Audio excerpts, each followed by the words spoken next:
is topical. Rub it on and watch it go. Make yourself unstoppable. Dreams are irresponsible, but they're always possible. If you just believe, you could be so remarkable. Thoughts in my head, a collage and they spread. I'll be great one day, going off of my meds. No, I'm not giving up, no, I'm not giving in. I will make it to the top, taking off in the wind. I gotta make it, I'm saving every day to taste it. I'm patient, but my mind, it can hardly take it. I'm chasing a dream that I've had for several ages. A vacant, modern kingdom for the taking.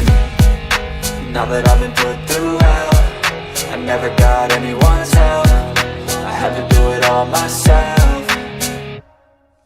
I don't ever slow up, no I don't take shit. I got no love for the fakeness. If you wanna play tough and wanna hate this, I'll always show up and make a statement. I don't ever slow up, no I don't take shit. I got no love for the fakeness. If you wanna play tough and wanna hate this, I'll always show up and make a statement. I don't ever slow up, no I don't take shit. I got no love for the fakeness. If you wanna play tough and wanna hate this, I'll always show up.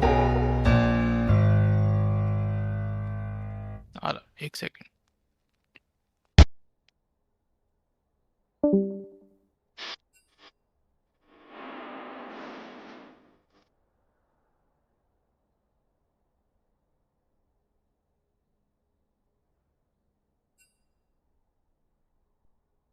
I don't ever slow up, no I don't take shit. I got no love for the fakeness. If you wanna play tough and wanna hate this, I'll always show up.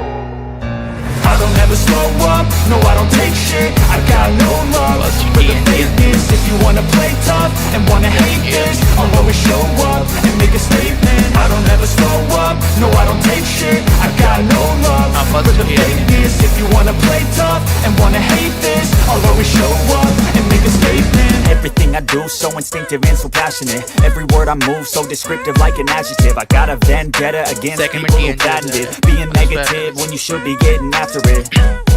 I got facts over tracks, this and that. Spitting slow, spitting fast. I could roast, I could gas. Think I'm okay at last, but I don't know if that can erase all the past. And the pettiness, a reflection of the emptiness. Hilarious, you think you're worth my time, you're delirious. Mysterious, because you hide behind a fake exterior. Inferior, you know I'll always be a bit superior. Get off of me, this ain't no humble brag. I want you to hear words, you can say them back. I want you to feel free from the chains at last, and to believe in what you got, it was built to last, yeah.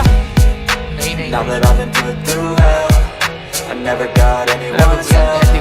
I had to do it all myself. I don't ever slow up, no I don't take shit. I got no love for the fakeness. If you wanna play tough and wanna hate this, I'll always show up and make a statement. I don't ever slow up, no I don't take shit. I got no love for the fakeness. If you wanna play tough and wanna hate this, I'll always show up and make a statement. Gonna learn the consequence of being incompetent. Mental health is confidence, dreams is a modestness. I'm not here to save the day, that's for you to take away. I could play a million mind games, but instead I say something not illogical, something that is topical. Rub it on and watch it go. Make yourself unstoppable. Dreams are irresponsible, but they're always possible. If you just believe, you could be so remarkable. Thoughts in my head, a collage and they spread. I'll be great one day, going off of my meds. No, I'm not giving up, no, I'm not giving in. I will make it to the top, taking off in the wind. I gotta make it, I'm saving every day to taste it. I'm patient, but my mind, it can hardly take it. I'm chasing a dream that I've had for several ages. A vacant, modern kingdom for the taking. Now that I've been put through hell, I never got anyone's help. I had to do it all myself. I don't ever slow up, no I don't take shit. I got no love for the fakeness. If you wanna play tough and wanna hate this, I'll always show up and make a statement. I don't ever slow up, no I don't take shit. I got no love for the fakeness. If you wanna play tough and wanna hate this, I'll always show up and make a statement. I don't ever slow up, no I don't take shit. I got no love for the fakeness. If you wanna play tough and wanna hate this, I'll always show up.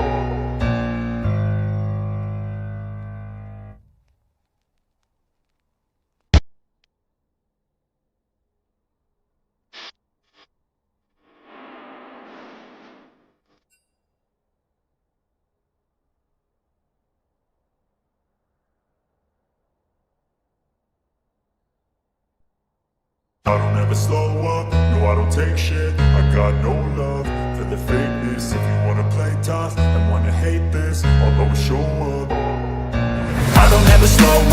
No, I don't take shit, I got no love for the fakeness. If you wanna play tough and wanna hate this, I'll always show up and make a statement. I don't ever slow up, no, I don't take shit, I got no love for the fakeness. If you wanna play tough and wanna hate this, I'll always show up and make a statement. Everything I do so instinctive and so passionate. Every word I move so descriptive like an adjective. I got a vendetta against people who patented being negative when you should be.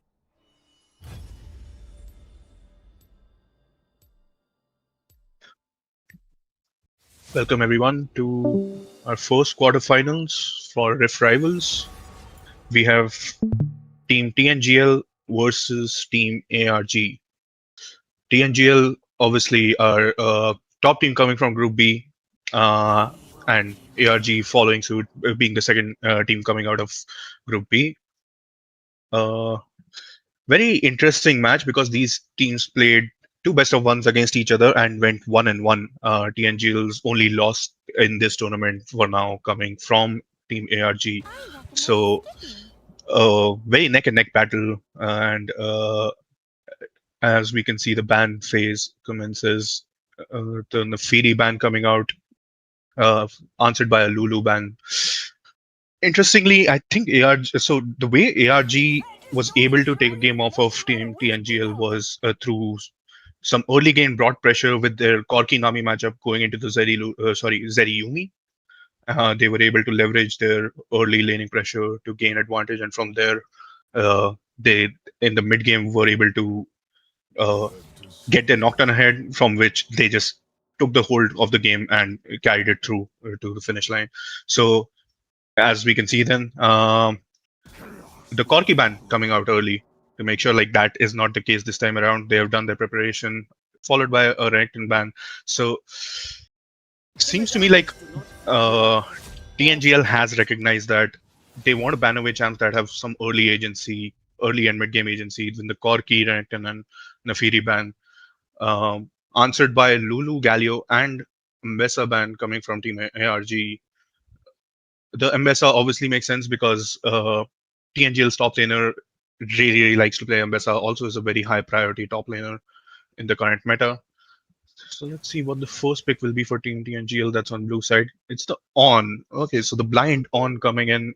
Really good weak side top laner right now. Will provide a lot of value late into the game. So a more scaling approach coming from the top side from TNGL. Let's see how's that. But this is a blind On. So let's see if they can answer with something that can punish this On early, or can scale up against it and then like a bigger side lane threat, because the On wouldn't really like to play the side lanes that much, would really like to join the team fights and have impact through that. A Nico early pick. Could this be a Kaisa pickup alongside the Nico? Let's see how that goes. Taking the time, thinking of whether they want to pick the AD or answer with the top laner right now, because they won't really necessarily want to drop their top laner for next phase because it can get banned out. It's the Jax. Okay. Jax makes sense, can use his Counter Strike to block the W damage coming out from the On, make sure that the Brittle passive does not affect him that much. Also has a lot of side laning threat while also having some options in team fights. He's a really good team fighter. So like it's kind of like a jack of all trades where he can side lane if he needs to, can also team fight very well. But the thing is, TNGL hasn't really shown a lot of auto attackers, so let's see how much value he can get from his Counter Strike. Karma picked up to answer the Nico to match some lane prior. They definitely don't want to be shoved in like they did get in the game that they actually ended up losing the first time around. So let's see if it's matched with if this Karma is paired with a Ezreal or a Corki, because that can be a very solid lane that can give you prior and give you some early game options. Can go for a more scaling approach as well. Okay, so it's going to be a Karma with Smolder. Interesting. So they think that picking away the Karma to make sure that they have enough early game agency coming from the support to carry the Smolder through to his toughest point in the game, which would be the laning phase, answered by a Caitlyn. I like it. I like the punish coming from an early game Smolder blind pickup. The Caitlyn Nico is very, very favored early on against the Karma and Smolder. And But this does mean that Jax might have to play on a weak side himself. He won't be too sad about it. It's an on he's against, but this does dictate that okay, ARG plans to play towards that bot lane, towards that Caitlyn Nico to get the prio and make sure that they have the resources given to this Caitlyn Nico lane so that they can snowball from there and expand it to the map.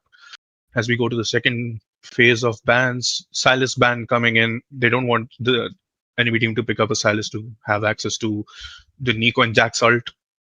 I mean, that's makes sense. A Nocturne ban coming through. Yeah, ARG, when they did end up winning against TNGL, Nocturne was a big factor. He got fed in on top line, top side skirmish in the mid game, got 3 kills, and from there he just snowballed the game and helped them getting the win. Y ban to answer that. Um, Taking away some engage option that might be able to come out from the jungle. The Wukong's still open, so maybe it's something that TNGL can look into. A Viego ban to answer. Let's see.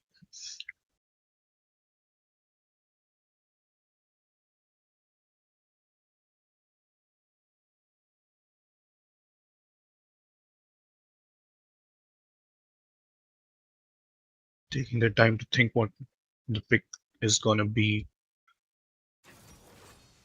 An Ari, okay. Might Ari makes sense. It's a good blind pick when they're not showing their mid laner.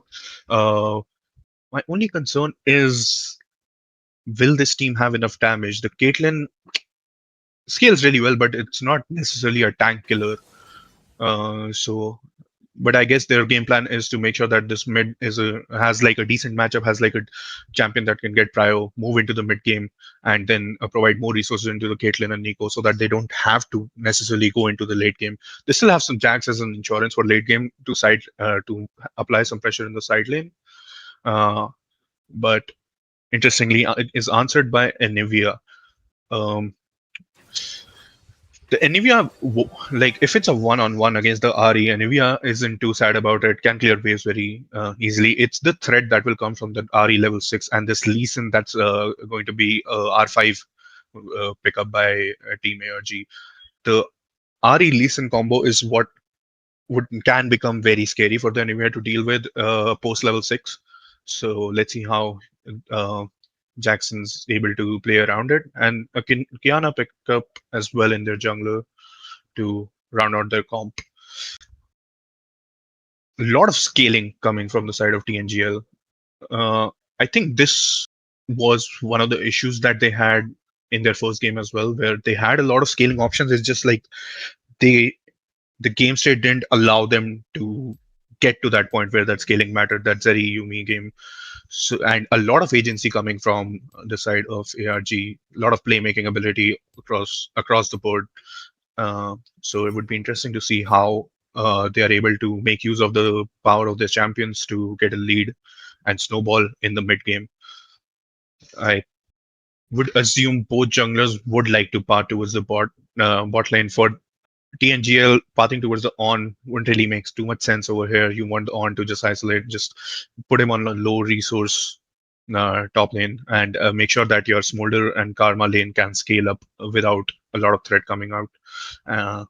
On the other side, Lee Sin's plan would be very similar as well. He wants to path towards bot lane just to make sure this Caitlyn and Nico can leverage their pressure in the lane to gain some kind of advantage. Either it would be early Drake stacking, or just try to chip away at the towers, get some gold lead through platings, maybe even look for kills.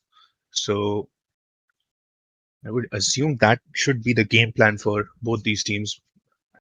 Bot lane should be the focus for at least the entirety of laning phase. But let's see how the game pans out.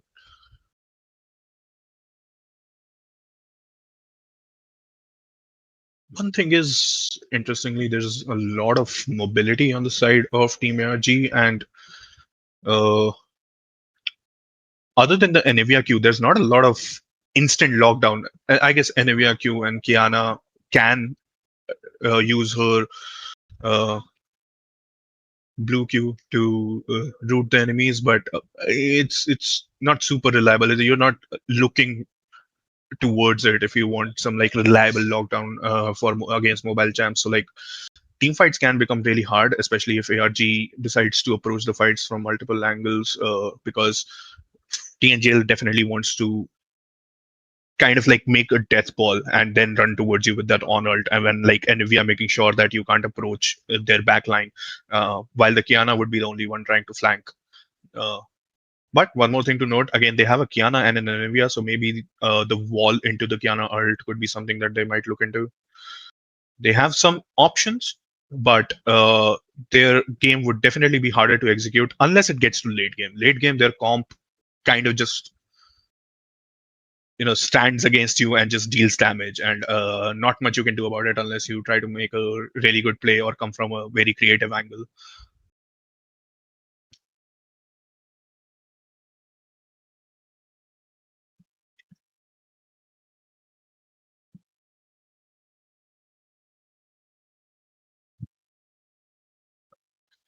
My only concern, if it not my only concern, but one of my concerns late game as well, if ARG is unable to snowball their a lead that they might get and close the game out early enough, is like they won't really have the damage to deal with this on effectively. The Jax would like to jump on the backline and try to create space using his art. Caitlyn, like if we compare the damage coming from the Smolder to the front line of ARG versus the damage of the Caitlyn coming towards the front line of TNGL, you would definitely favor the Smolder, especially since the Smolder also has a Karma protecting him. But the Smolder's job is not going to be easy. This is not a lane that you can freely stack into. At least should not be able to unless there's ARG is not able to execute efficiently. And as we get into the game, let's see how the teams approach their early game.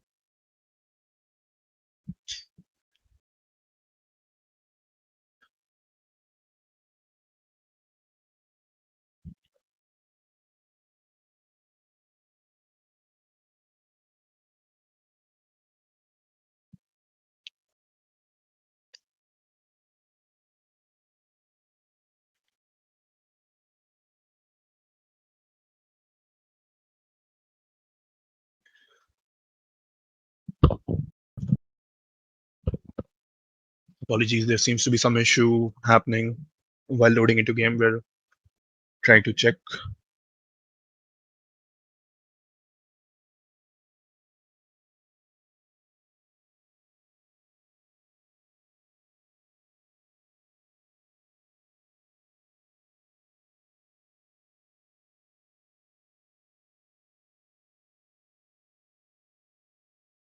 And we're back.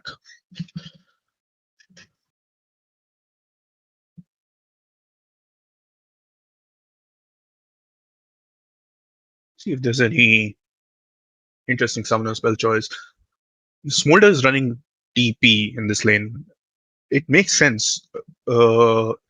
Like there can be situations where you're too poked down to maybe either push out the lane or even stay in the tower. So like TP being used as more of a defensive reset spell can help them a lot. There's a bit of a pause coming in. But yes, the teleport can really be used to like a kind of like a get out of jail free card in this kind of a lane where these champions, the Caitlyn Nico, just have so much laning pressure and so much poke that at some point you might just have to drop a wave to reset, and this TP really helps in making sure that you don't lose too much off of these kind of resets. So it's more of a defensive tool than being used as like a mid or late game summon spell. Caitlyn running lethal tempo makes sense. Caitlyn would primarily be the one dealing with the on in team fights.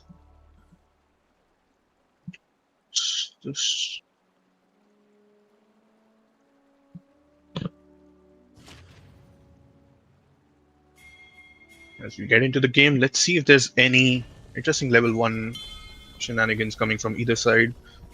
For now, looks like a standard start. Bot lane will go both the bot lane and laners will just go bot lane and try to control that mid bush. Really important to make sure that you're the one having vision on like the enemy support if they're trying to poke you. But yes, this is the answer that we usually see from lanes that have a better level 1 is they will just not they will just take a sweeper level 1 to clear out that vision, and now they can push into you and take control of that mid bush, and then Nico will hide in that bush, try to poke you down. As a bit of a trade coming in the mid lane, favoring the Enevia, was able to land the Q and an auto. Is running phase rush, not ignite, so like definitely knows the Enevia's job is to just survive lane, but it's looking like she's doing more than just survive lane as she lands a lot more poke. As we head towards bot lane, similar story coming in as the Karma is able to leverage her level 1. I think the Nico and Caitlyn might have played it a little too safe or might have misstepped as the Caitlyn takes a huge chunk of damage. Even though they have the push, it's not really the state you want to be in as the Caitlyn. Some poke return back, an aggressive flash coming from the Enevia should not have enough damage, and Ari didn't have to use her flash either, but the lane dominance definitely being displayed. And that should give the Enevia mid prio and an early reset. Did lose the flash, but it's so early that it might not be able to get punished as she still has her egg to rely back on. And bot lane, this should be the story for most of the early game where they just get pushed in, but Caitlyn eating a lot of poke back. This is definitely not good for the Caitlyn. Same with Jax, takes a tower shot, just steps a little too far forward trying to land that E. Show here that he might just crash these 3 waves into reset. Huge chunk of damage coming on the Enevia, might have to blow the egg. I think she did. I think she went into the egg, but Ari does not have the damage just yet to kill her. But that's the Enevia down flash and egg. Now she has become very vulnerable to a gank in the next 2 to 3 minutes. Jax trying to crash the wave but not able to efficiently. He's very low. Still has support taking, but the poke coming from the on, the E comes in, W. He can flash auto, or the preemptive flash from the Jax for him on the W proc, because that would have definitely been a kill, and that would be really bad because both the junglers are pathing bot. This is supposed to be a weak side lane that the Jax, which was picked into the on by the way, would have liked to, is not, just down a flash now. As this 2v2 action coming in the mid lane, they want to try to punish this Enevia. Charm lands on the Kiana. The Q probably on cooldown from the Lee Sin. Yeah, just short. So in the end, would not amount to much. Enevia still has her TP, so she's fine here. A lot of poke coming on the Ari, who has already used her TP. But as the Enevia's mana is down, Ari should be able to stay in this lane. Won't feel threatened that much. The Nico's there to cover as well. So probably will just crash this wave and take a reset. Small pause coming in, but it will start right away. So the lanes, other than I'll say mid lane, a bit volatile and not in the way that ARG would have liked. Their Caitlyn taking too much poke, so not able to leverage that early game pressure with the Nico. Same with the Jax, eating that tower shot and then being forced to crash that wave while tanking some hits.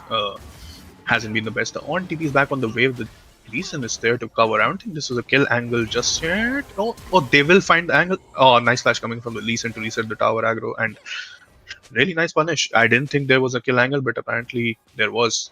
Really nice punish from the greedy TP by the on, trying to maximize his whatever farm he can get. As we can see, Enevia also just lands a Q and E, just has enough mana to do her combo and get the kill onto the Ari over here. So mid lane is now very, very far behind. Not only did she die, she's also down 11 CS. And Enevia can just walk back to lane. She still hasn't had to use the TP. Similar thing going on in bot lane, where even though the Caitlyn Nico would be should have a higher lane pressure, while they are the ones getting the push, the Caitlyn is still eating too much poke over here. So that definitely makes the job for the Karma and Smolder easier, as the Caitlyn can't really walk up and hit these towers that safely anymore. Never mind, she returns some damage onto the Smolder hitting the Q without getting blocked by the minions, taking the full damage from it, and was able to grab a plate for herself. Kiana is already bought. The Lee Sin a bit behind in his clear. So maybe there's an angle over here. They still have all of their summoner spells available. The barrier just coming up for the Caitlyn soon, as they will look to go aggressive on the Nico, just trading some HP. As the On has a difficult time now that he died on a pushing wave. This Jack certainly has built up a huge lead. Not only did he get an assist, the wave is in a very good spot, and while he's not able to kill the On outright, is forced to reset in a wave that is frozen. So huge win coming from the side of Jax, and suddenly ARG are now looking a bit better, at least on the top side. Mid and bot still. Mid is losing, bot even, but you don't really want your Caitlyn Nico to be even. They will leverage their bot pressure into early dragon pickup, so it's not all bad inside in bot lane, even in CS, but at least they have a dragon picked up. Smolder will be able to crash this wave and get a reset for himself. Caitlyn just comes and collects the wave, should match the reset herself. She has a cull picked up as well, so if this doesn't get matched by the Smolder, which I think it won't, it's too late in the game, she will slowly, even in CS, will have a slight gold advantage built up in the mid game after that first item. There's trading happening all around the map. The Anivia's Flash and Egg are back up. Oh, punishing the short range of Hery, not able to sidestep that Q, takes half of her health as damage. And this is where, like, it's becoming hard for the Hery to 1v1 the Anivia. As Nico comes as a clone to try to help out with the lane a little bit, won't amount to too much other than just making the Hery's life a little easier, the Anivia being chunked down a little. But yes, the Hery does not have the components right now to be able to full clear waves with her Q and 1W, so a bit behind on the AP department, does not have any AP components yet. So until she gets those, this matchup is going to be really hard. She'll have to walk up towards the wave to clear it, and the Anivia can then punish the short range of Hery, maybe even force her ult out of the Hery, which is a huge factor in any upcoming fights that might happen around any objectives. Hery able to get some prio thanks to the Nico, goes and wards up the Raptor respawn that's coming in 20 seconds. Anivia and Kiana on her base, as there's an all-in happening in the bot lane. Caitlyn going very low, forced to flash away from the Smolder ult. Flash followed by both Smolder and Karma. Does the Karma have a W to chase down the Nico? The Lee Sin is right behind her. She forced the flash from the Nico. The E doesn't land, but Lee Sin's here and Smolder does not have flash or E here. So this should be a 1-for-1.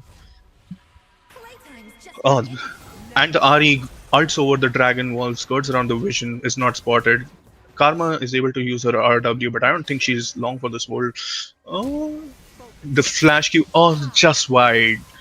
Well, that's a little unlucky, but nice try from the Hery, but ends up losing her flash and her ult. As Lee Sin trying to make sure that the Anivia can't get some plates by trying to cover for the mid lane, but since the Hery's got low, she took a lot of damage from the tower, has to recall, so will TP back, but will concede a plate to the Anivia. And while all what this was happening, Kiana took the grubs uncontested.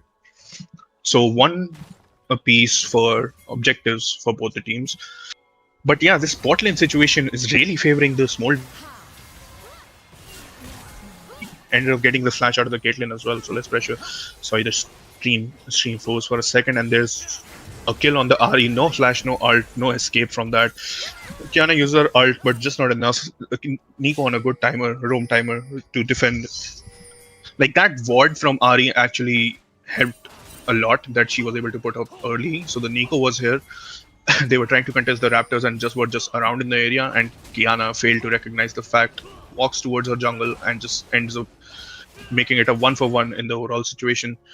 But this Hery is falling very, very far behind, and that's not a good place to be. She can still have value with her ult and with her ult and flash charms, but not having enough damage to deal with the Anivia will definitely become a problem later into the game if she has to side lane against the Anivia. As bot lane continues to push, still have a decent CS lead, but the Caitlyn is down a kill, so gold-wise they're even. has picked up a Berserker Greaves early, who wants to space the Smolder with her better range early on. Makes sense as they Nico mispositions just a little bit, and the Smolder and Karma just pounce on her. This Caitlyn does not have flash either, so this should be a 2v2 double kill. While the Kiana was hovering, she wasn't required here at all. Just a very, very bad misstep coming from bot lane, playing too aggressive when they didn't have a timer on. The wave had already been cleared out. They could have played it a little safe. The Nico E missed, and that gave the window for TNGL to punish ARG. Smolder will be able to grab another wave and a plate for himself. This Smolder is now an inevitability. Like, he will scale. It's just like, what can you do all around the map with this? Maybe this Jax that has a lead as a mid lane skirmish happening. The Anivia flashes away from the RE charm. The Nico E tags her just enough, and she still has an egg, but with the Lee Sin here, they might have enough DPS to take him down. Yeah, this Anivia should die slowly. Okay, he has to commit the ult to make sure that there's at least one kill. The Q misses onto the Karma, spaces out perfectly. Kiana cleans up the Nico, but should die.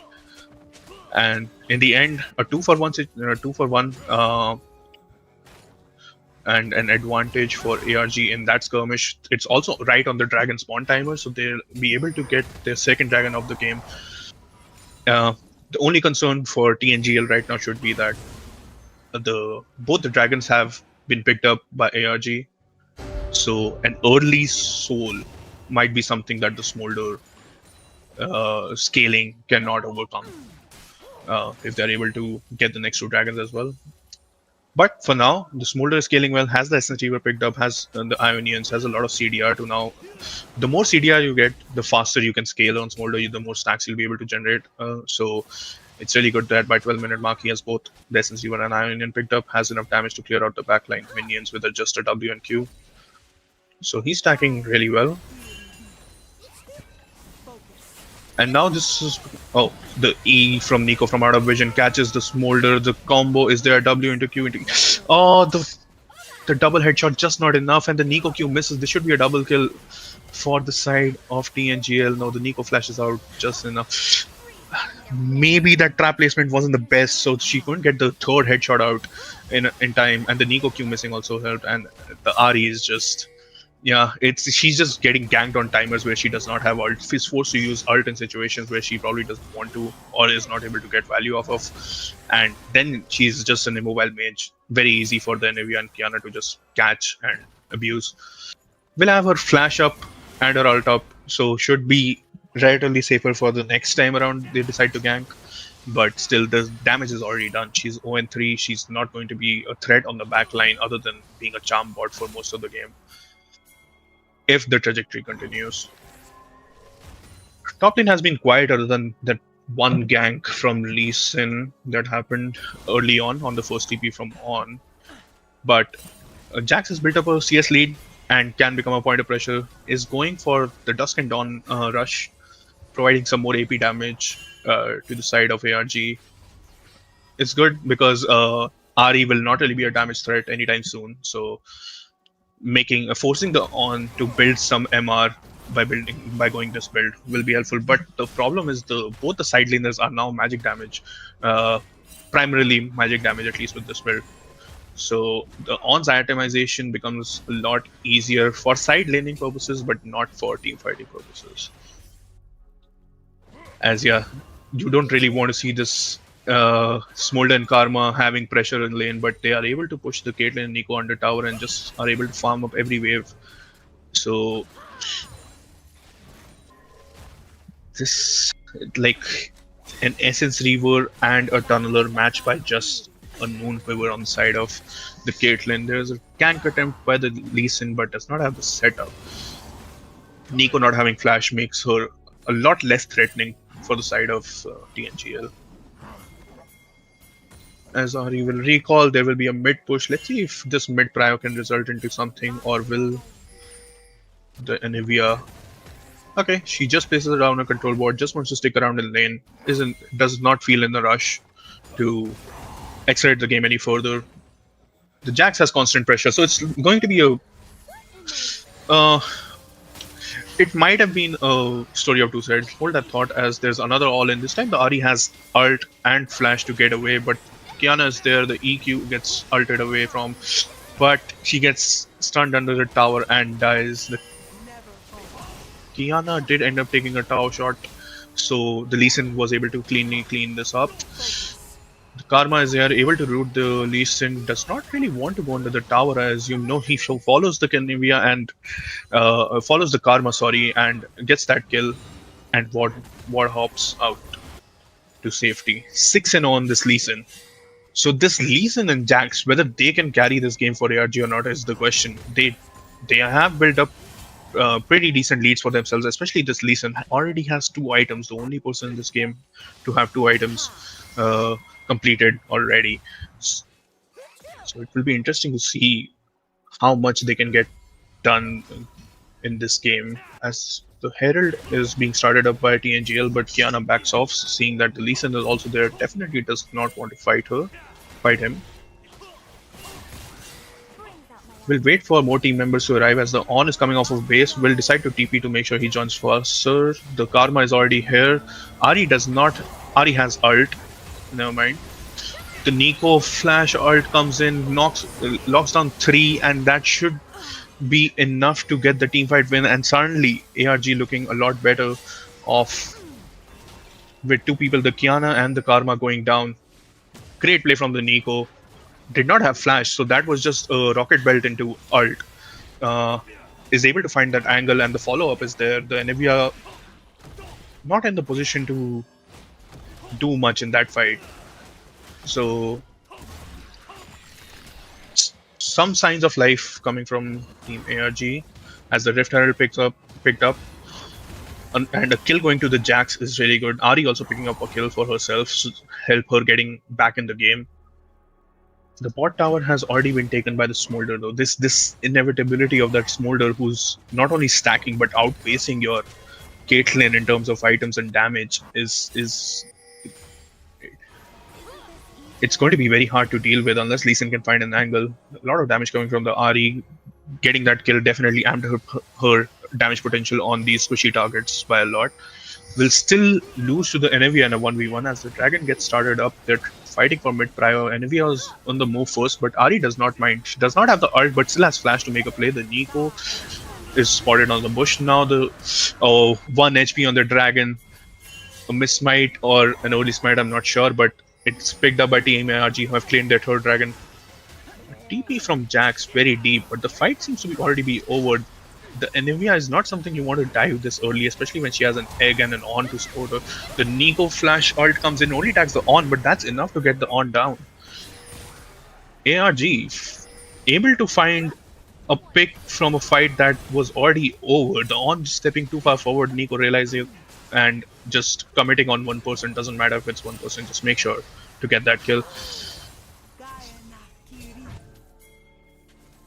And with that, the mid tower will be really low. A good point of pressure. If they can get that, then this Smolder can be under a lot of threat, as he will have one less defensive structure to move towards if he wants to clear the mid waves.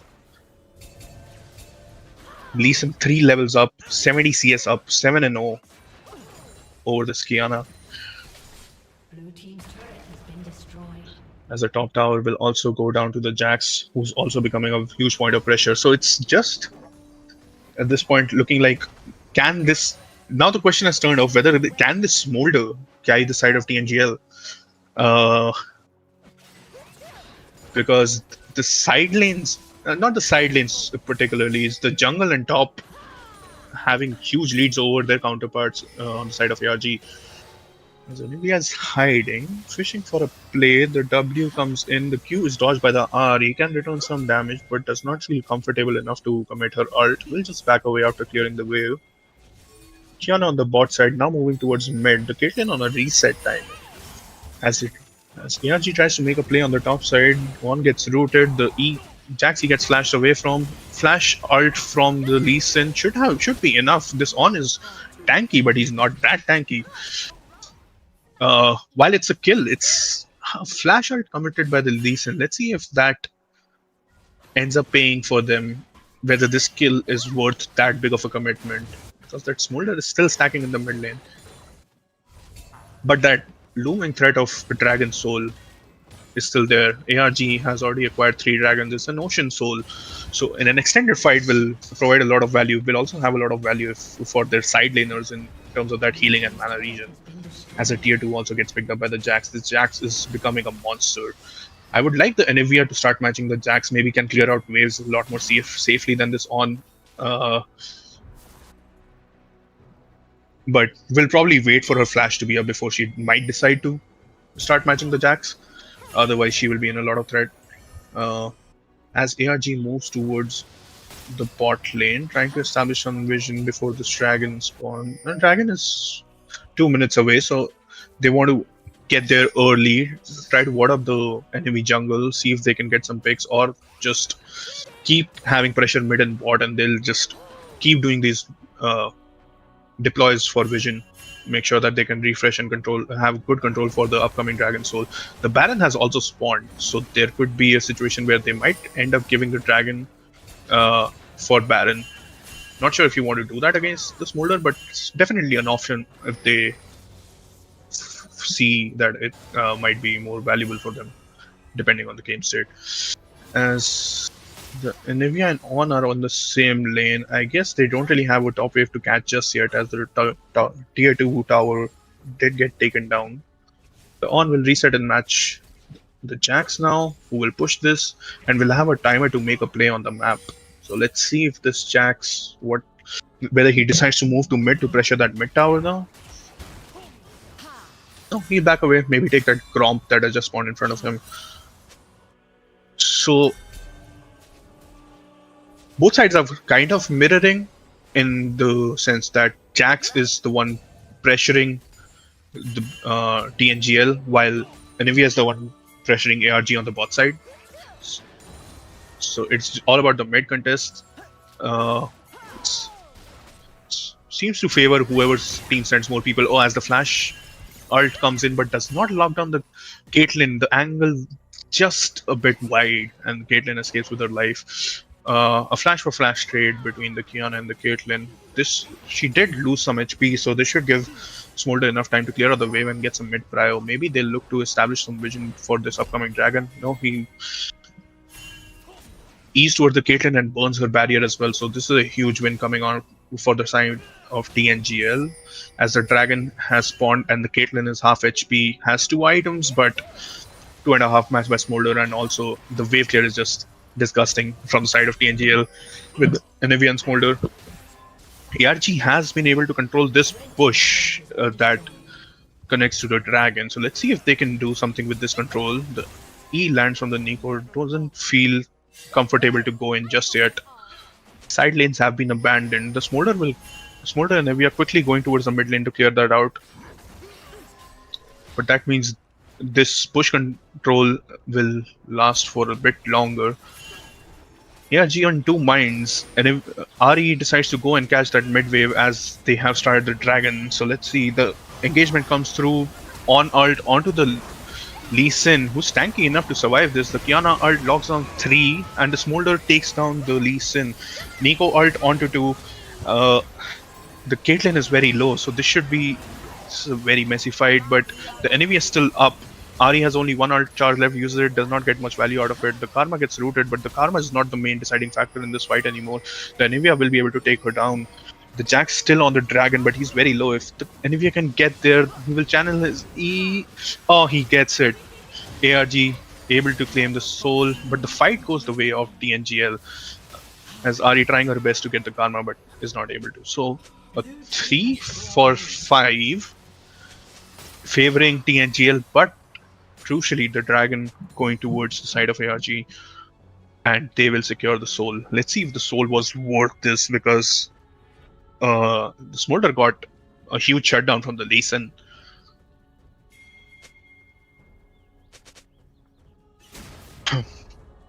Four of the flashes from the side of TNGL have been blown. On is the only one that has a flash left, while Lee Sin and Ari on the side of ARG still have their flashes.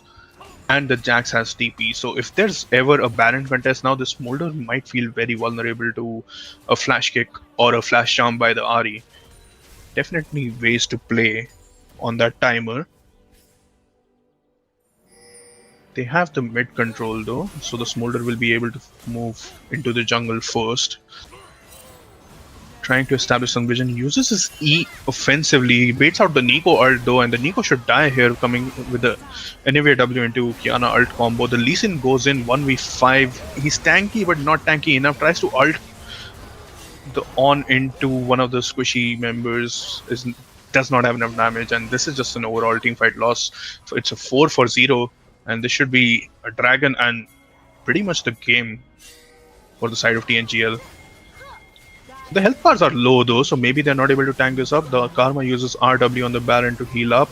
The shield's coming through and the on is there, so they'll be able to secure this Baron. The Jax never really uses TP. The fight was losing from the get-go when the Nico ult got baited, so he will decide to push, but the enemy is here to push him off. He won't even be able to get the tier 2 tower. Let's see, he goes on the Anivia though. The Anivia does not have flash. The Jax doesn't either. He uses his ult and an E. The E, the Anivia using her W, the wall, to make sure there's enough distance between Jax and her so that she can't get stunned up. As Smolder sacrifices some of his tempo to get some more stacks and gold on the top side, will not be able to get the whole tower, but maybe he's close to an item. Yes, he is. Gets a BF, finishes his IE and gets another BF sword on top of it. This Smolder's damage is through the roof now. Does not have a lot of armor pen yet. Isn't building towards any either, but with how ahead he is, I don't think he matters too much. He cares about it too much. So, Lee Sin hovering the Jax. This is the Baron Bush coming in. TNGL playing on 2 lanes right now. The mid wave will get cleared out now, so the next wave is what they'll decide to play on if they want to play on the mid tier 2. Bot wave has been cleared out. Hery on a flank position here. Maybe this could be an angle as everyone is kind of moving towards mid lane. I want to see if Hery is spotted by vision or not. Does not look like it. Oh no, she does. She was spotted by vision, so they are very aware of this flank coming through. But just from the wave clear and pressure that they have, they're able to grab a tier 2 with the help of those Baron up minions. As the on ult comes in, the Anivia W behind the Caitlyn, but she can E away. The Q connects. She is flashes a wave. Is still dead. The Caitlyn just stepping a bit too far forward. The flash from the on comes in, and the Q connecting from the Anivia makes sure that she dies. So that's some of your wave clear options gone. As TNGL feel confident enough to push S5 towards this inhibitor, maybe even towards ending the game. Let's see. They do have champions that can push the defenders of ARG back as the Hery gets chunked to half HP. Yeah, these minions providing the Q for the Smolder, making it so he can stand back while poking the team of ARG down. The flash ult comes in, connects to 4, but the Lee Sin Q didn't connect. I don't think it matters whether it connected or not. They're just too far behind. They're grasping for straws, but they're not getting any. Jax couldn't even use his ult or E, just get stunned up. And this should be game for now. So the top side of TNGL, they showed some life, but this bot lane a concern. In a matchup like this, they just couldn't get a lead in a straight up 2v2, and from there it was just such an easy game for the Smolder Karma to play. The threats were just not there. The Lee Sin, while ahead, is not something that can threaten a Smolder with the Karma supporting him, and yeah, just the scaling options that they had were enough. It seems like the agency that ARG went for, they couldn't really use it. The resources just weren't there. The laners just, other than even top lane early on, so I'll say all the laners were just a bit gapped in laning itself. So we never really got to see any mid game plans coming from them. Like, they just were never in a position where they could do much. The Dragons, Lee Sin did a good job of stacking them. As a team, they did a good job of stacking up those dragons, but it was just not enough in the end. So going into game 2, I would really like to see some adaptations coming from the side of ARG. The bot lane, if you're feeling too pressured to use your agents to get a lead, but you're not able to, maybe rely back on some scaling options, or maybe they double down say no, it was just an execution error. We'll perform better in the next game, and we will get the win next time. So let's see how that goes. It's a best of three. So the first game goes to TNGL. We still have at least one, potentially two games left in this quarterfinals.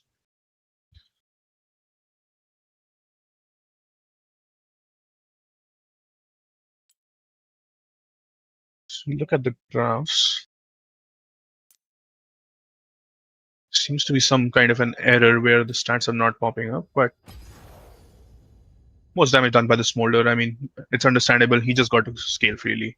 And with that, we'll take a short break and be back No, up. I don't take shit. I got no love for the fakeness. If you wanna play tough and wanna hate this, I'll always show up. I don't ever slow up, no I don't take shit. I got no love for the fakeness. If you wanna play tough and wanna hate this, I'll always show up and make a statement. I don't ever slow up, no I don't take shit. I got no love for the fakeness. If you wanna play tough and wanna hate this, I'll always show up and make a statement. Everything I do so instinctive and so passionate. Every word I move so descriptive like an adjective. I got a vendetta against people who patented being negative when you should be getting after it. I got facts over tracks, this and that. Spitting slow, spitting fast. I could roast, I could gas. Think I'm okay at last, but I don't know if that can erase all the past. And the pettiness, a reflection of the emptiness. Hilarious, you think you're worth my time, you're delirious. Mysterious, because you hide behind a fake exterior. Inferior, you know I'll always be a bit superior. Get off of me, this ain't no humble brag. I want you to hear words, you can say them back. I want you to feel free from the chains at last, and to believe in what you got, it was built to last, yeah. Now that I've been put through hell, I never got anyone's help. I had to do it all myself. I don't ever slow up, no I don't take shit. I got no love for the fakeness. If you wanna play tough and wanna hate this, I'll always show up and make a statement. I don't ever slow up, no I don't take shit. I got no love for the fakeness. If you wanna play tough and wanna hate this, I'll always show up and make a statement. Gonna learn the consequence of being incompetent. Mental health is confidence, dreams and some honestness. I'm not here to save the day, that's for you to take away. I could play a million mind games, but instead I say something not illogical, something that is topical. Rub it on and watch it go, make yourself unstoppable. Dreams are irresponsible, but they're always possible. If you just believe, you could be so remarkable. Thoughts in my head, a collage and they spread. I'll be great one day, going off of my meds. No, I'm not giving up, no, I'm not giving in. I will make it to the top, taking off in the wind. I gotta make it, I'm saving every day to taste it. I'm patient, but my mind, it can hardly take it. I'm chasing a dream that I've had for several ages. A vacant, modern kingdom for the taking. Now that I've been put through hell, I never... Alright, and we're back to game 2 now. Let's see if there's an adaptation coming from the side of ARG. Again, the bot lane not really working out for them. They are going to ban the Galio, take away some of the options that can come from defending the mid lane. The Corki ban remains constant. I'd like to see them move away from maybe trying to have some lane dominant champs and try to match the scaling. It felt like they were too pressured to get a lead, and in that their execution was just not there.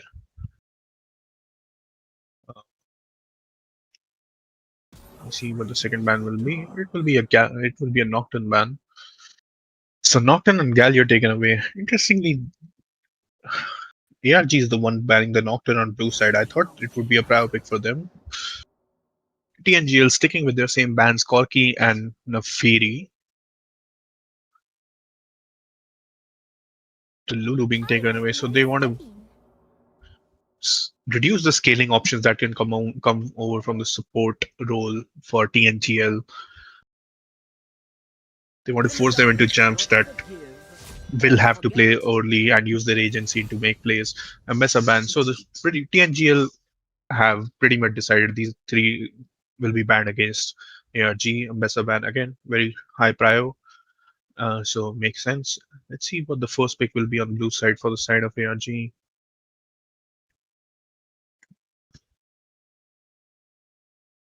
Their jungler played really well. Also, it's going to be an Orianna blind. The Orianna An immobile mage picked up early. There's still options that can threaten this Oriana. There's Wukong that's open right now. Probably we won't be picking it this early as the active side of ARG is not really showing any AD champions. But the Y is still open, so like can be paired with a lot of champs that can threaten this blind pick. Oriana will be answered with a Cho'Gath, I'm assuming, in the top lane. So TNGL, they have this idea that they will be playing tank tops and scaling bot lane. As we can see, the Jinx being hovered has shifted to Kaisa. Let's see, this Kaisa, the Nico is out, so it will have to be a melee engage support most likely that this Kaisa will be paired with. So having that info, can uh, ARG punish this instant lock of Ashe? Makes sense. Ashe and Seraphine really, really good into a short range AD carry like Kaisa, has the laning pressure to uh, put this Kaisa behind. But Mel is open. That Seraphine lock-in can be countered by this Mel, while the Mel won't be providing that much of engage that this Kaisa might need in team fights. She can definitely help her laning out, make sure that this Kaisa gets to those two items by. We'll pivot to a Soraka instead. Uh, Again, doesn't really have any engage options, but uh, does make the Kaisa's laning a little bit easier to perform on.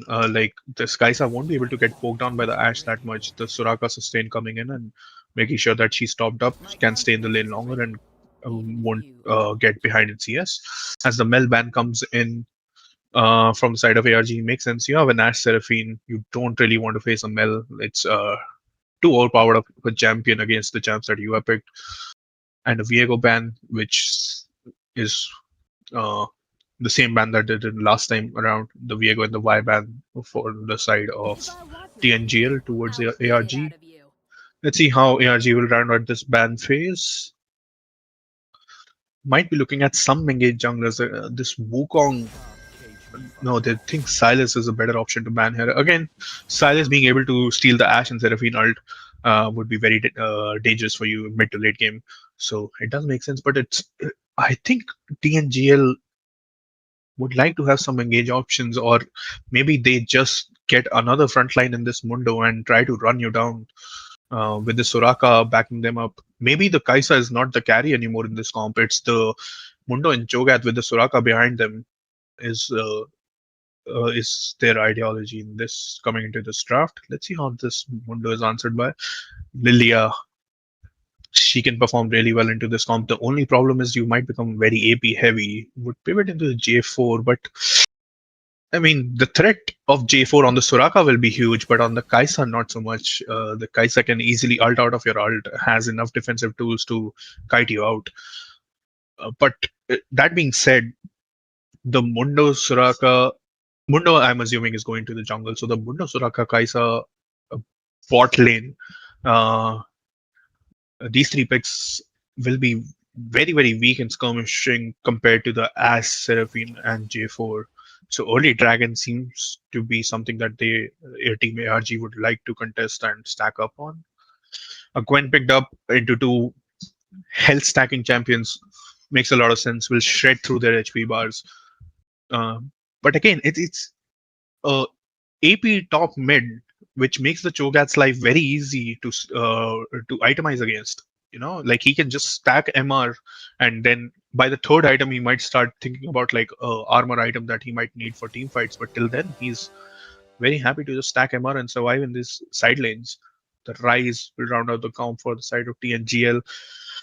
Very short range comp. The Rise picked up into the Oriana. Wouldn't be too sad about it. The 1v1 doesn't uh, seem too bad. Might even favor the Rise early, but I just want to see how much of this Ashe Seraphine can get done, because this is a relatively very squishy comp coming from side of TNGL. Sorry, ARG. Uh, Again, they have the playmaking tools, they have the agencies. Just like, are you able to get that lead? In game one, that was not the case, but in game two, maybe with the ease of execution being with the Ashe and Seraphine a lot easier to execute than the Nico and Caitlyn. Maybe this is what they needed. Maybe this is what will help them win over in the bot lane and then transfer that lead towards the top side. The Gwen scaling again. It was the Jax last game. This time around, it's the Gwen that will try to scale up and be a side lane threat. Was doing pretty well last game. Was able to scale up, threaded the subside towers, took the tier 2 in top as well, but the Smolder just scaled too much last time around and was forced to join the fights because their team just couldn't survive without him. But just wasn't enough. The lead just wasn't enough for him this time around on the Gwen. Let's see what he's able to do. And yeah, the engage options that I was talking about, it's Kai'Sa's job isn't the easiest to do in this kind of a game where sure she has targets that she can try to assassinate. It's just like getting on them, and like this Kai'Sa, if she tries to go on the Orianna who will probably be running phase rush has the defensive tools to get away from this Kai'Sa. Same with the Ashe that will probably be sticking with the Seraphine. So this Kai'Sa is just kind of there to deal damage, to have like some kind of like mobility against this J4, I guess, but doesn't really feel like the comp revolves around her. R5 Rise pickup as well into the J4 Orianna can become a little tricky to play once this J4 has his ult, especially if the Rise has to blow a flash in a skirmish or something. So let's see how that pans out for the Rise. Definitely could be a point of pressure for the side of ARG.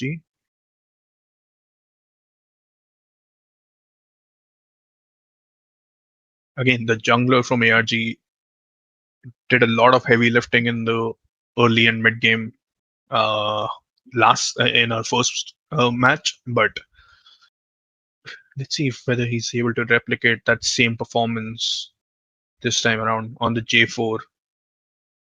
Again, a champ that has a lot of agency and can get ahead early, just whether he can snowball or not.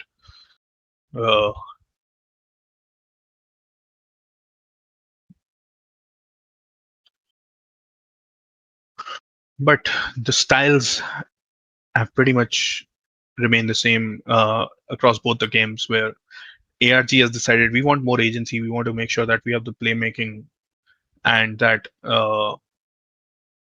early game powers in terms of champions, that we can get a lead and then snowball through either stacking dragons or in the mid game just with our utility tools.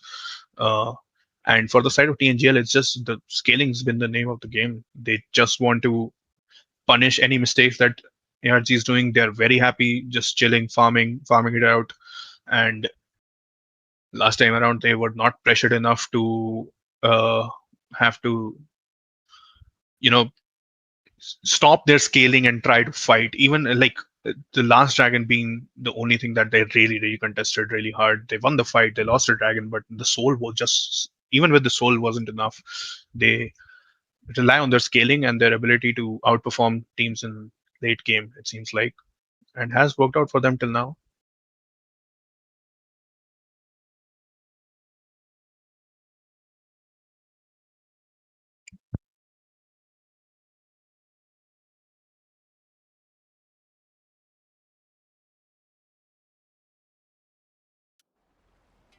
As we see, both the AD carries are running host, both the mid laners as well running host. So,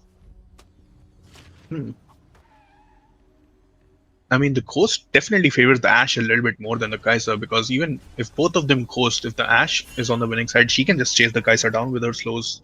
And so Ashe not having barrier might come to bite her, or not having cleanse even against an Ashe Seraphine can become really hard for her to team fight into later on. The early game seems to be, level 1 seems to be pretty stock standard. All lanes going towards their lanes. There's the side of ARG trying to put a ward on the Raptors, but Rise is there to defend it. They will not be able to put down a ward, so, but they will make an educated guess that the Mundo might be starting bot side, as they only spotted the Rise defending the Raptors. J4 starting on the top, so both junglers starting on the opposite side of the map. J4 pathing towards bot, towards that Seraphine lane, while Mundo wants to avoid a 3v3 situation against that uh, against the might of the Ash Seraphine and J4 early game. Makes sense. As Oriana will try to pressure the rise of some CS. A lot of trading going on in the top lane. It's not much trading, though. It's just Gwen using a bit of a range advantage from a Q to chunk the Cho'Gath down to half HP. Bot lane, it's a range versus range matchup. A lot of trading, but now it will slow down a little bit as Ash and Seraphine have the control of the wave. The Kai'Sa and Soraka will just be forced to back off and catch this wave under their tower. Oh, the double Q from the Seraphine not landing there makes it so the Kai'Sa can at least stick around for a little while. Level 2 from the Soraka will heal up this Kai'Sa a little bit. Trying to space out those Qs. This one hits for the Seraphine. Relatively even HP, but one side has Soraka, so little by little they will be able to out-heal this lane unless Kai'Sa gets poked down a lot. Really good spacing for the Ashe on the tower shots, but gets hit by the Soraka Q. The all-in coming from the Kai'Sa, the W lands onto the Seraphine though, so will not have the damage to chase this Ashe down, who was forced to use her Coast and heal from the Seraphine. So early lane dominance coming from the side of ARG, but that it's at the cost of 2 summoner spells. Let's see, the J4 is here. The Soraka's getting a little bit low. So she still has the heal, but there might be a dive angle. If they can stack up this wave and maybe land 1 or 2 abilities on the Soraka, the Kai'Sa walking a little bit too far forward, gets slowed by the Ashe auto attacks, rooted by the Seraphine. E will have to flash away. The heal also coming out of the Soraka. J4 making his presence felt. ARG down now to summoners. J4 will do the grab and still might stick around in case there's a dive. Crucially, their bot lane of TNGL held onto the wave, make it so it didn't crash in time. Both sides very low. Soraka almost out of mana. Can't really heal the Kai'Sa that much anymore. But again, this favors the side of ARG because J4 is still bot. The Mundo has reset, but if the dive happens fast enough, he will not be able to reach to defend this. They are a little slow on crashing the wave, but will they commit to the dive? The Kai'Sa now flash. The Seraphine will straight up just die. Will be traded by the Kai'Sa going down, I assume. The J4 takes the Kai'Sa down. This should be a dead Soraka as well, as she walked a little bit too far forward, trying to help the Kai'Sa. Mundo is here though. He has the flash and will just E the Ashe and grab that kill for himself. Huge trading coming from the side of mid lane and ends up being a 1-for-1. So very explosive early game. Certainly, we have 6 kills already, 3 aside. But this time, it definitely favors ARG as they're able to get a huge CS lead on the Ashe, 36 to 22. Kai'Sa, the wave is even, so yes, the CS lead will stick. It will be around a 15 CS lead when Ashe is able to come back to this lane. But J4 used a lot of his tempo in trying to make the dive happen, so will be late to his top camps, while Mundo is already done with half his bot side clear and will probably move towards his top side camps. No, it looks like he wants to contest the Raptor respawn, knowing that the J4 is going to be a bit late. The Rise has Prio, but Oriana hits her level 6 before him, uses the Ghost, matched by the Rise, the Q just not enough, and the Rise lives. Oh, but the Q gets tagged on. The Oriana still has Flash, should be feeling pretty safe here. And because of that, so the thing is, the Rise wanted to get the push ASAP so he can help the Mundo in contesting that Raptor respawn that J4 was going to be late towards. But he just forced it a little too hard. The play just wasn't there and ended up losing his course for it. Almost ended up going down, but crucially didn't. Was able to save his life. The Soraka gets rooted up under tower. The Q hits as well from the Seraphine, doing some execute damage, but not enough to take her down. But she might have to back here. Yeah, she decides to go back. So, again, a lot of lane pressure coming from this Seraphine. This time around, looks a lot better than last time, where they have the agency and they are executing upon it. And with that pressure, they're able to pick up the first dragon. Mundo, knowing that he can't contest the bot side anymore, will sneak his way into the blue's top side jungle of the J4 and will sneak away blue. Maybe will. No, it looks like he will just go back and farm up his camps. Matched by the J4, also taking after taking the dragon, will clean up Mundo's blue. So even trade for the junglers as Ashe gets stunned. Kaisa gets stunned up by the Ashe auto attack and Seraphine double E. You can't be contesting that far up against that lane when your Soraka is not near enough and pays the price for it.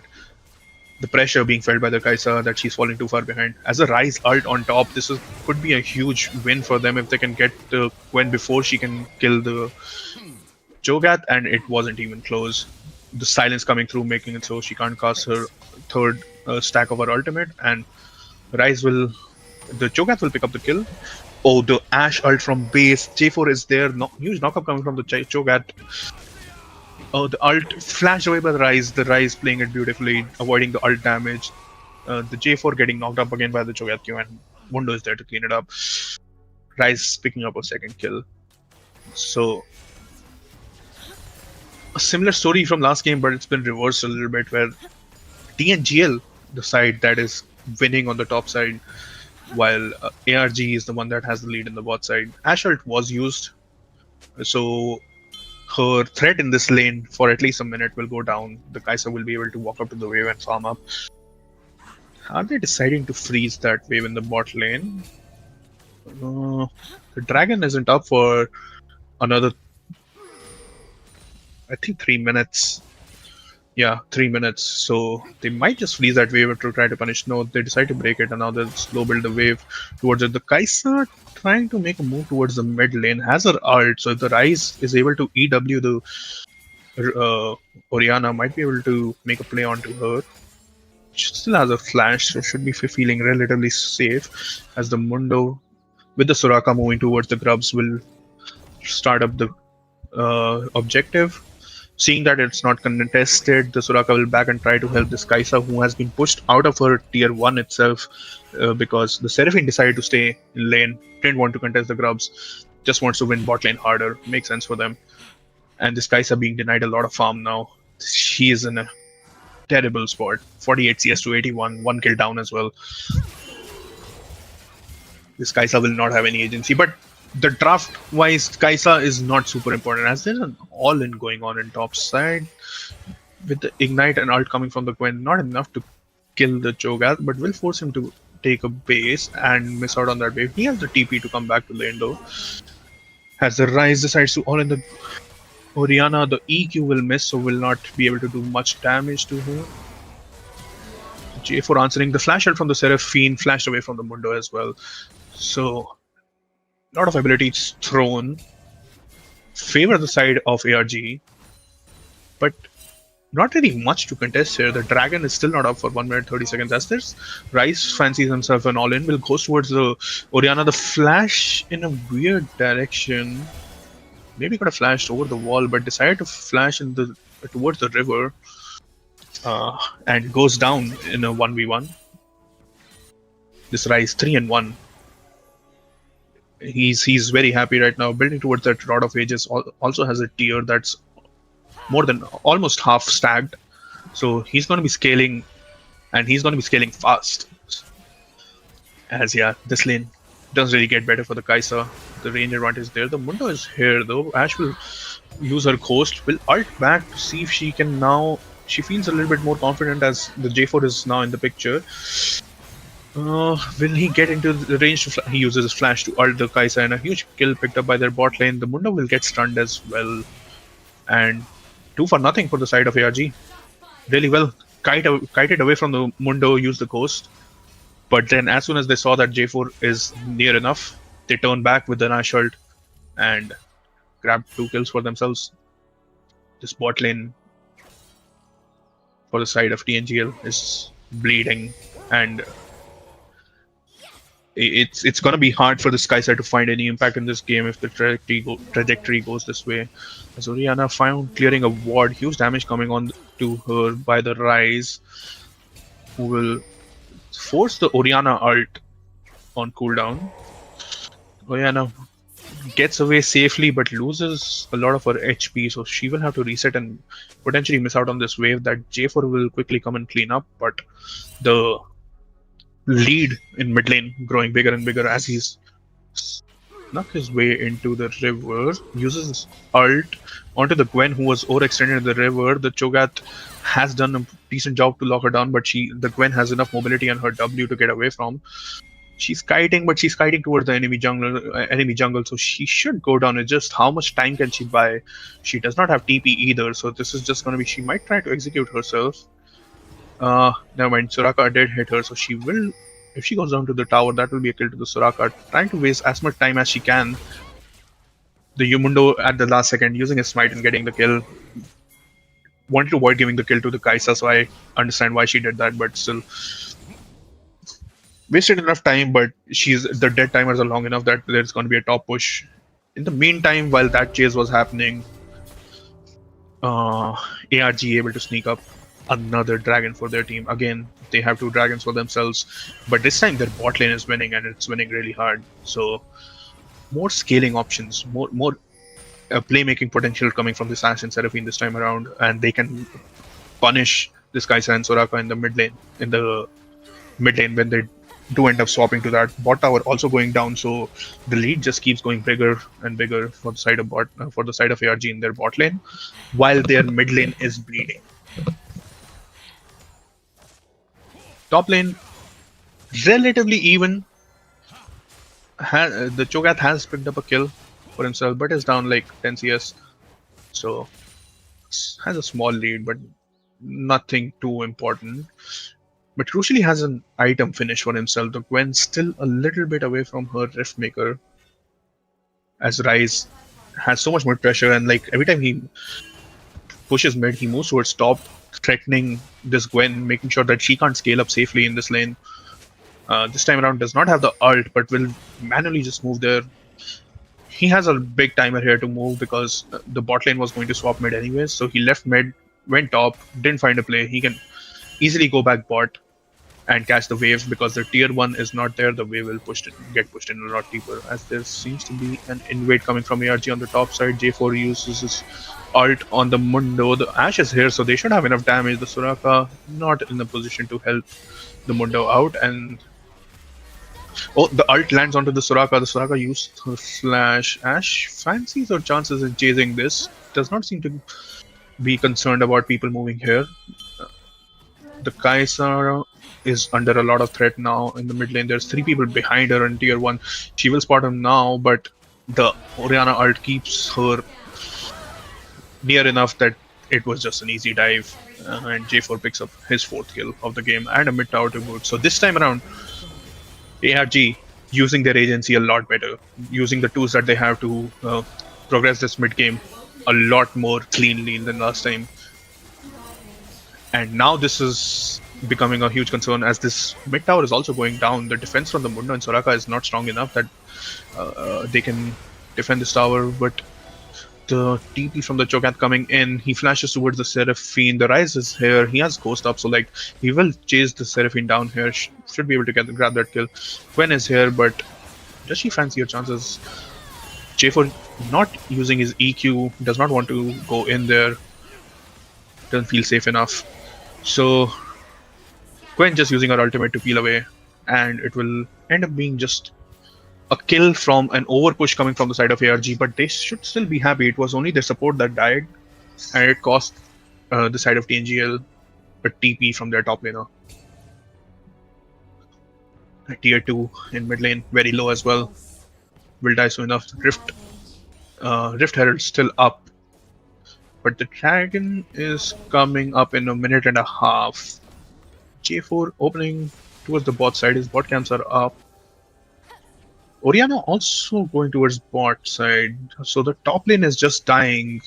Top lane minions are just dying. They're losing out on a wave essentially.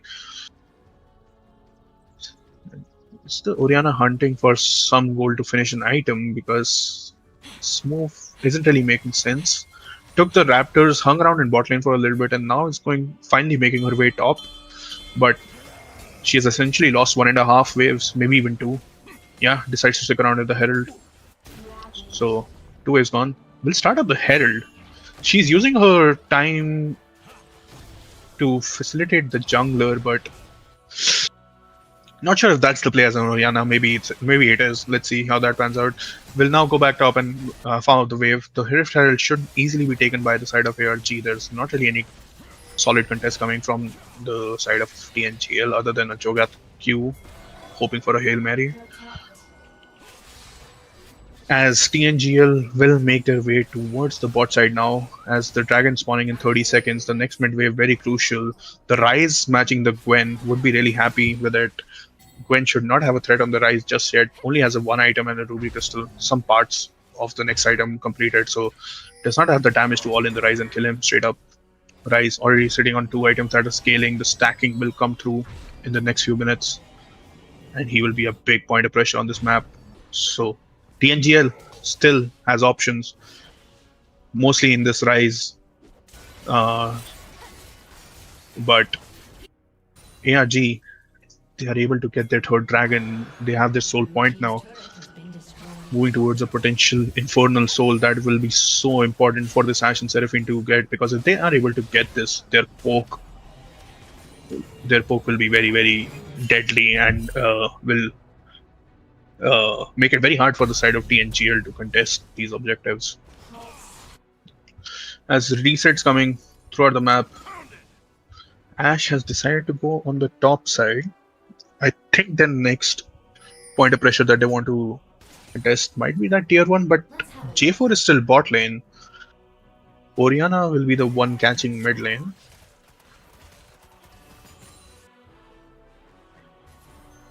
They don't feel the need to send the Ashe in mid lane anymore, but that does mean that the Kai'Sa should be able to farm up a little bit more safely, knowing that the Ashe is in top lane. Will still have to concede the mid prio. She's very weak and is against a mid laner, but he's able to farm up that wave without any threats. The top lane wave now has stacked up, and they will move towards this tower. Not a lot of control on the side of TNGL on this top side as this push comes through. ARG still has a Herald as well. They haven't dropped it just yet. They think they can. No, they will use the Herald now. As TNGL, they are moving top, but they might be a little too late. This tower, it will survive for now, but 4 plates already taken. The Herald will go down. The wave is dead as well, so this should delay the push now. Let's see. The Gwen is pushing freely on the bot side though, so they want to play on 2 lanes now. Keep TNGL interested in the top side by making sure this Ashe perma pushes, while the Gwen is pushing bot side without any answer. The Cho'Gath will back now and go there, but the Gwen will have picked up at least 3 plates for herself, and just getting out macroed in this situation. Really good macro coming from the side of ARG. Able to leverage the pressure that they generated top by dropping that Herald to make it so the Gwen can safely farm up and push that bot lane, recover in this lane because of how much pressure the Rise has put onto her in the early and mid game.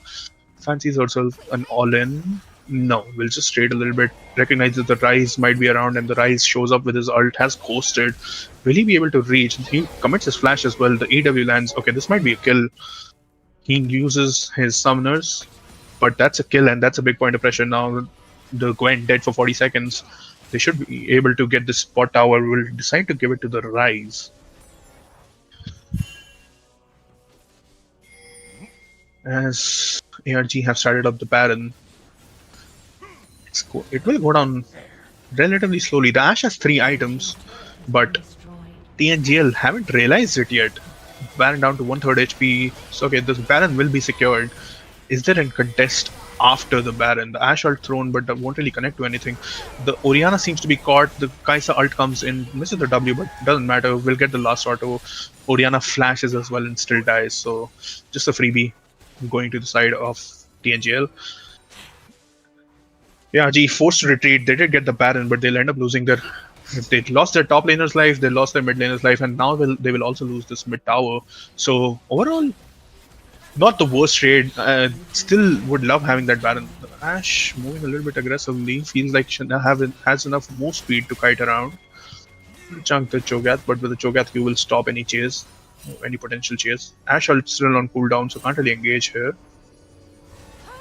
As ARG will wait for the response to come in, regroup, and now try to use their Baron to get some gold back.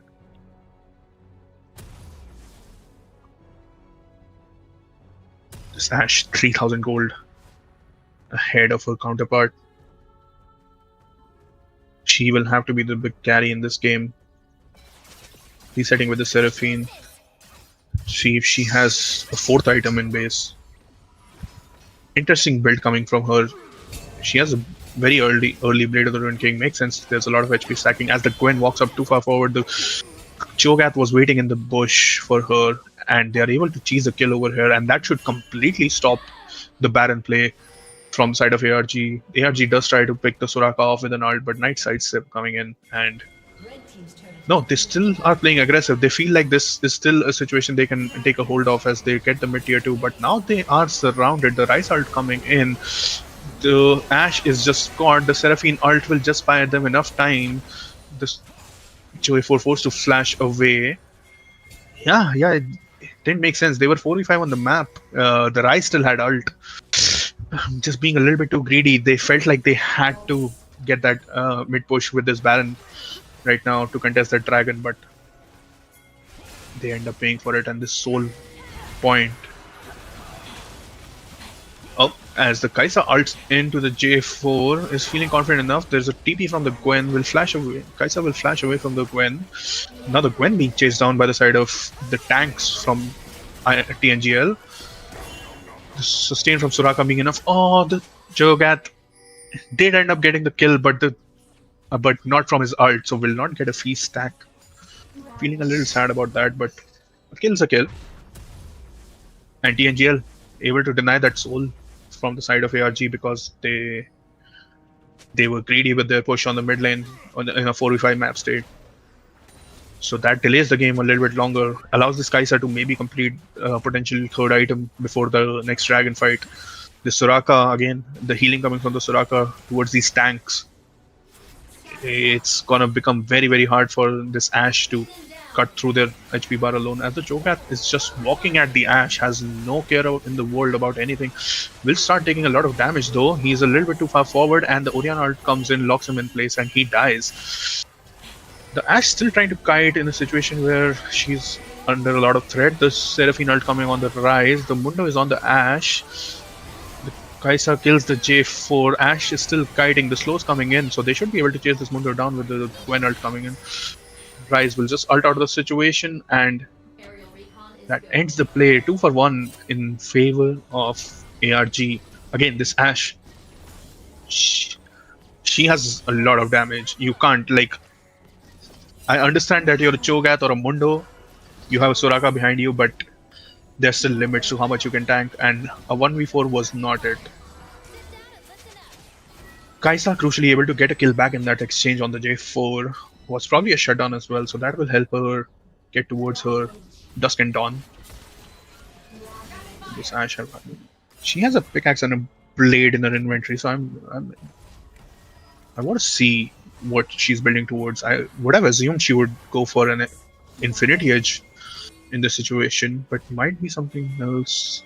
No, sells the dagger. Might have been a mistake that she bought it. Gets Last Whisper and anti-heal. Makes sense. The Soraka and the Mundo will be healing a lot in these team fights, and she being the primary damage dealer for her team. Mortal Reminder will make sense and will add a lot of value. As there's still side lanes have been abandoned a bit. ARG, TNGL, they had pushed their side lanes out before joining in this mid lane group. So they definitely have some time before they'll have to move back.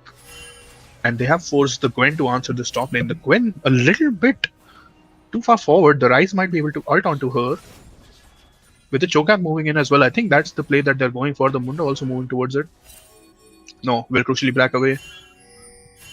will escape death as the Rise clears out that wave in the top lane and will now start joining his team through the river towards mid lane, where Ashe is the one that has the push and will force. Oh, the Rise ult behind. The Orianna is caught out. This could be a pick. The J4 is there to try to defend. No, the Orianna uses her course and crucially avoids dying on this timer.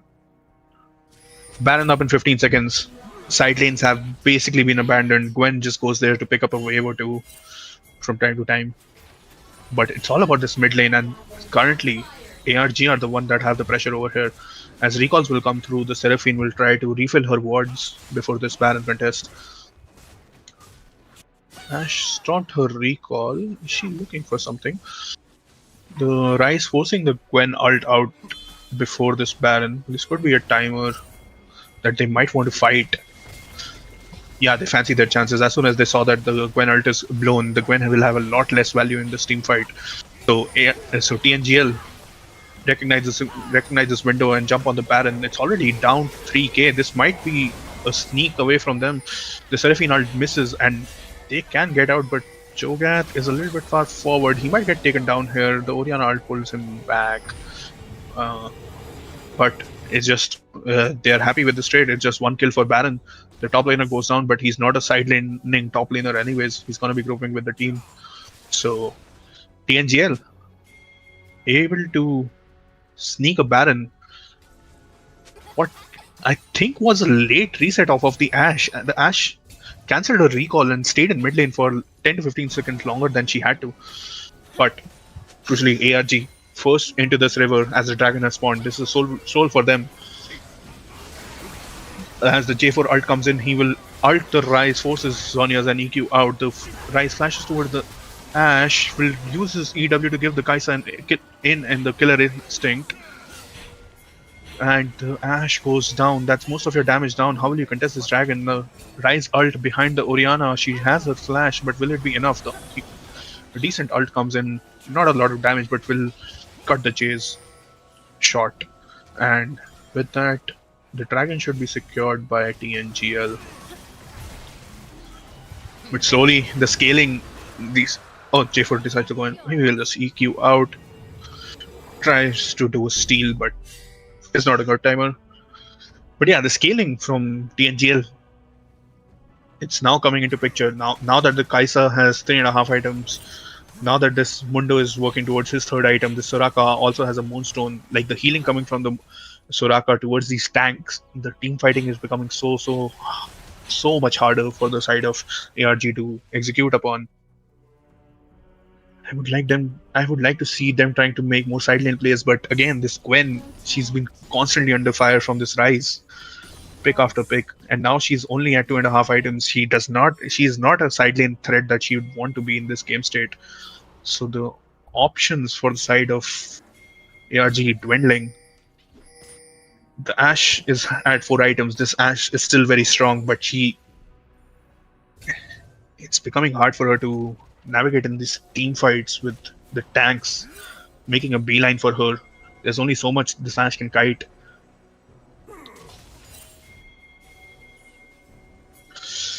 As ARG moving towards the bot lane. Oh, the Ashe ult misses, so the Rise ult will go through and he's able to escape that side lane play.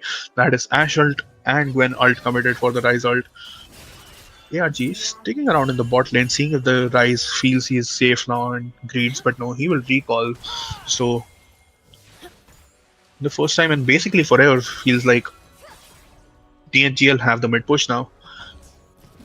No objective up, so they might not be able to use it to do a lot here. They'll just come back to the mid wave again, first on the mid wave. So let's see, maybe there's a blue buff contest coming in on the top side jungle. The mid push coming in for the side of TNGL. Blue buff started. Yeah, that's a blue buff that they'll be able to secure. Ashe ult should be up in the next 20 to 30 seconds. J4 moving towards the bot side, but he was spotted on a blue trinket. So the Rise knows that this is happening, but does it matter? He does not have sums. The J4 EQ might be able to lock him down with the ult. The Gwen goes in aggressively. The EQ misses, but he will ult. The Zhonya's coming in and he will dodge the third stack of the Gwen ult. The EQ it came back up and it cancels the rise ult. He's not able to escape and he will go down. Finally able to make a side lane play work. And crucially, this Gwen picked up the kill. This will help her back. Again, this Gwen needs to be strong for ARG. They need this Gwen to have some side lane pressure to draw one of the tanks away. Or just keep the rise in check. Because if she can't, then the team fight from the side of TNGL is just too hard for this Ashe, Seraphine and Orianna to navigate through. The J4, he's doing good, but again, the champion just can't do much late game other than setting up your carries for success. So it's becoming harder and harder for him to find windows where he can find impact in this game. So we have a bit of a breather here. Let's see, Baron up in 1 minute 20 seconds, Dragon up in 1 minute 40. Both objectives coming up at the same time. Two Infernal Drakes, picked up on the side of TNGL. So if they're able to get a third one as well, the amount of adaptive force that they're gaining from these dragons. This Kaisa, even though she's behind in gold, it won't matter if you have 3 Infernal Drakes supporting your damage. This Ashe moving towards an Infinity Edge. If she can get her Infinity Edge before this fight, that could be a massive turnaround. That could be enough of a damage swing in the favor of ARG that they might be able to win this team fight. Has only half the gold in terms of components for the IE, still 1300 gold short.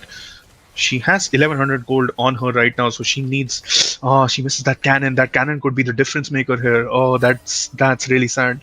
She has to stick around for another wave. But this Baron will be up by the time she's able to clear that wave and get her Infinity Edge. So that cannon, maybe this is what will come back to bite her in this game. She also has to drop the mid push now because TNGL, they are off of resets. They're contesting the mid wave with man advantage. So this Ashe delayed even further. The Orianna's trying to keep a check on the Baron. They have a control ward over here, so they know that the Baron has not been started yet, but the Rise a little bit separated from his team, but has his ult and summoners, so he is feeling safe enough to go in the side lane. The Dragon spawning just now. The Ashe was not able to go back and buy her Infinity Edge. This could be really bad. The Dragon started up, it's already half HP. Both junglers in the area. This is Might Fight. The Quinn trying to distract the Mundo. The Mundo will just use his ult and he secures the Dragon. TNGL, they have 3 Infernal Dragon as the fight goes on. The Rise moves forward, flashes on the Ashe. Not able to kill the Ashe this time around though. The Ashe is still alive. She's the Gwen a little too deep, but she's buying time for her Ashe to do the DPS. Now the chase can come through. The slows from the Ashe on the Soraka. The EQ connects and the Soraka goes down. Ashe, it didn't matter. She didn't have Infinity Edge in that fight. She melts through, and the Gwen providing just enough time for her to kill the Mundo. And from there, the fight just the Seraphine and Ashe just melted through the side of TNGL, and this might be going to a game 3. Kaisa, the only one alive. I don't think she has the tools to deal with this. As ARG, they move towards the win, and they will even out the game, the series score in 1-1. The Ashe goes down. So and that we have a draw and a third game that will be deciding the series and who will move forwards in the semi-finals. This time around, the bot lane from ARG, they really pulled through. The execution was there. They decided, no, we're not gonna let that agency go. We will still take champions that have the agency and can take the lead of the game, and they did just that. The Ashe and Seraphine played really well, especially the Ashe, her kiting in fights, really pulling through, dealing a lot of damage.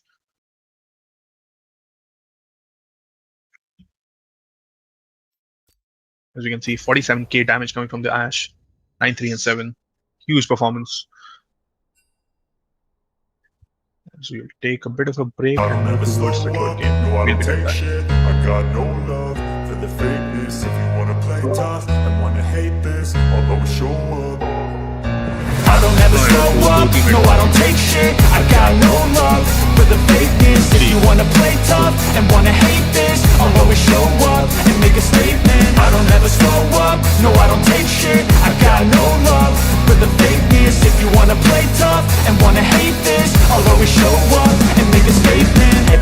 do, so instinctive and so passionate. Every word I move so descriptive like an adjective. I got a vendetta against people who patented being negative when you should be getting after it. I got facts over tracks, this and that. Spitting slow, spitting fast. I could roast, I could gas. Think I'm okay at last, but I don't know if that can erase all the past. And the pettiness, a reflection of the emptiness. Hilarious, you think you're worth my time, you're delirious. Mysterious, because you hide behind a fake exterior. Inferior, you know I'll always be a bit superior. Get off of me, this ain't no humble brag. I want you to hear words, you can say them back. I want you to feel free from the chains at last, and to believe in what you got, it was built to last, yeah. Now that I've been put through hell, I never got anyone's help. I had to do it all myself. I don't ever slow up, no I don't take shit.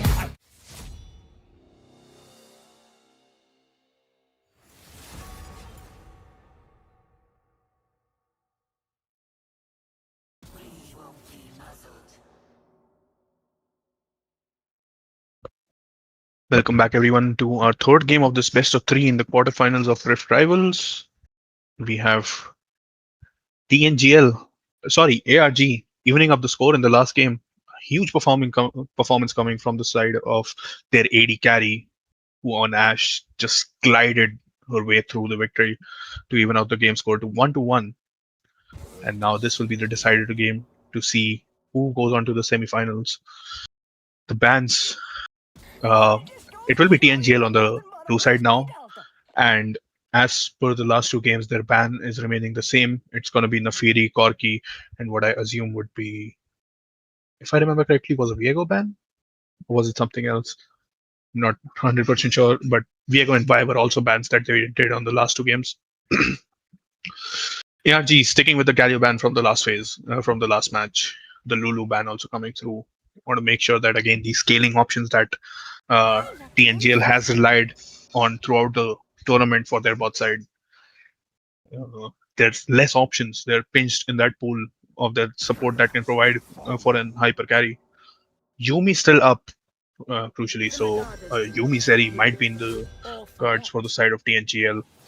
Bans remaining the same for from the last game for both sides. First pick Lucian.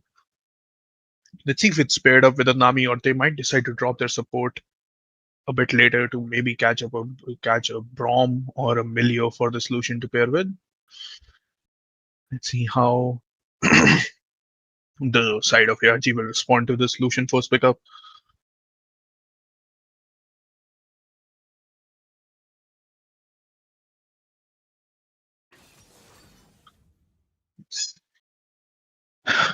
Yonara picked up. Does not have a Lulu to pair with.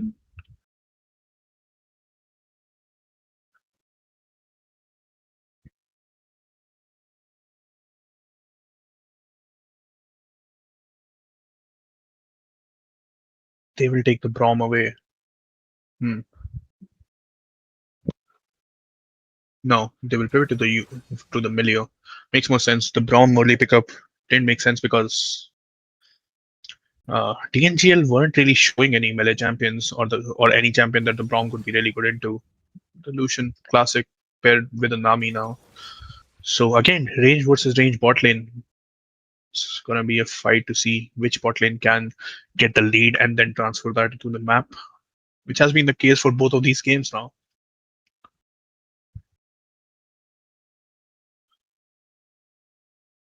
Blind Kale picked up on the side of TNGL.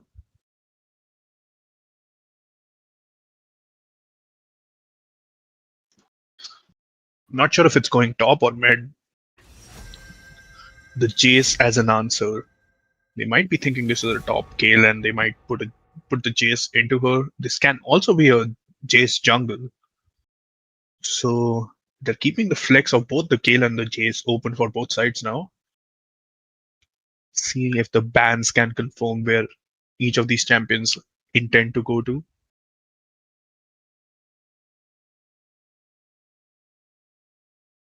If I want your opinion, I'll The Vi beat it ban, out of you.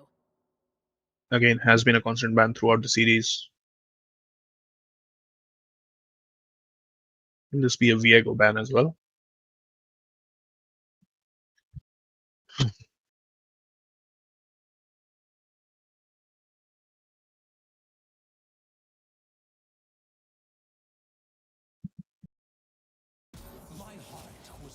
Yeah, keeping the bans very similar to the past two games, the Y and Viego being taken out as jungle options.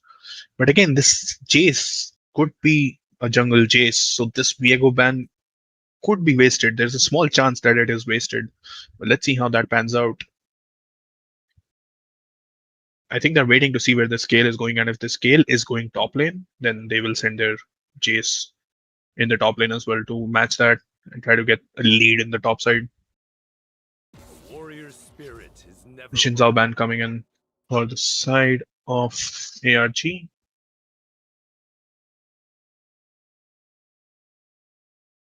See how TNGL decide to round out this ban phase.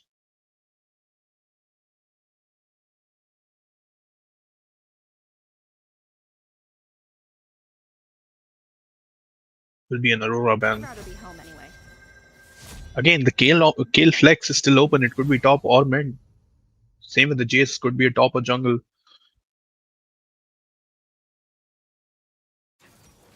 The Nocturne. Okay, so they decide to kill the Jace flex. The Jace will be going top. They have a Nocturne for themselves, which just simply didn't get banned this time around. Last time, ARG was were the ones that banned it in the second phase. Let's see what TNGL will pick up on this fourth pick. Gardner to match it. I mean, makes sense. They have a lot of scaling options in the Kale already. The Lucian Nami also are a pretty good mid to late game threat on those midways. So pairing it up with a engage and tank jungler in this corner makes a lot of sense. Rounds out their comp very well.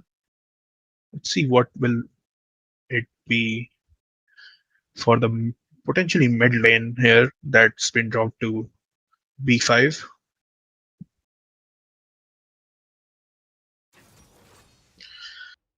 Cyan.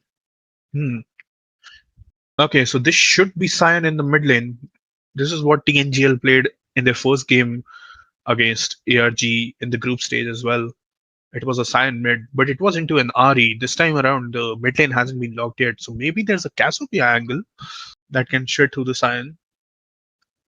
Way also makes sense, has a lot of range, but is susceptible to the engage from Cyan ult and Skarner. So, but he has the range to uh, and the tools to play around it. So let's see how this Way is able to perform against the Cyan. The Cyan will rush the Hollow Radiance and will just farm up the wave, will tank most of the Way damage, and he'll be fine with it. He will just farm up and become this like big tank champion for the side of TNGL that will be hard for them to take down.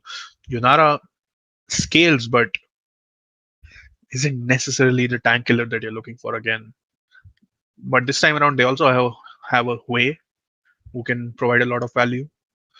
So ARG, again, they don't really seem to be a team that really values playing tankier champions. They have all three drafts. They have been really, really squishy drafts for them. But they value their agency and they value the lane matchups a lot. Last game, it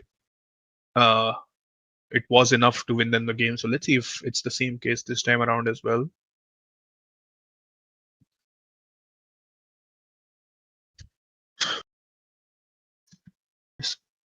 Kale will be under a lot of threat early from the Jace, and as the game goes on for longer, this Jace and the Nocturne,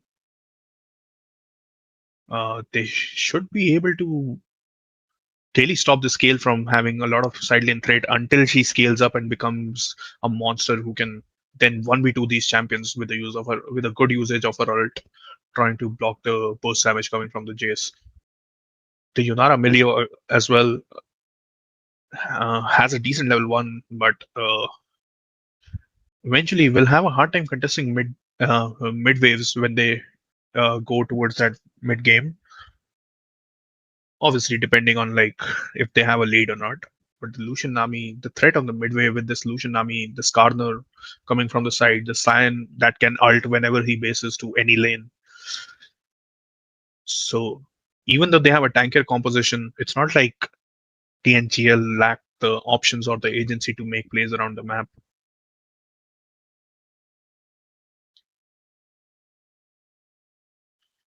But the most crucial thing would be how much impact that first Nocturne ult will have in this game once he reaches this level 6.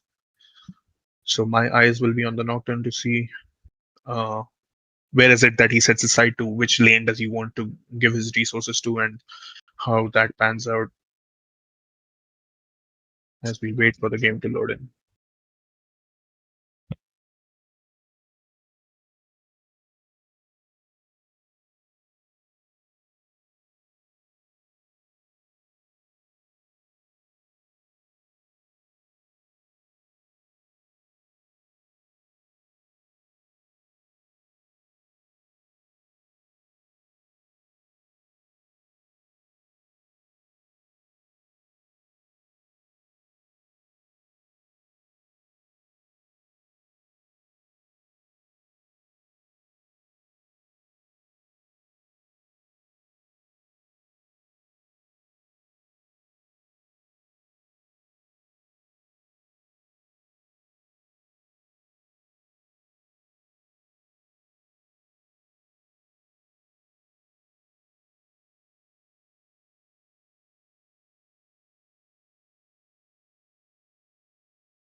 Alright, as we jump into the game, see, both the teams have had pretty stock standard level 1.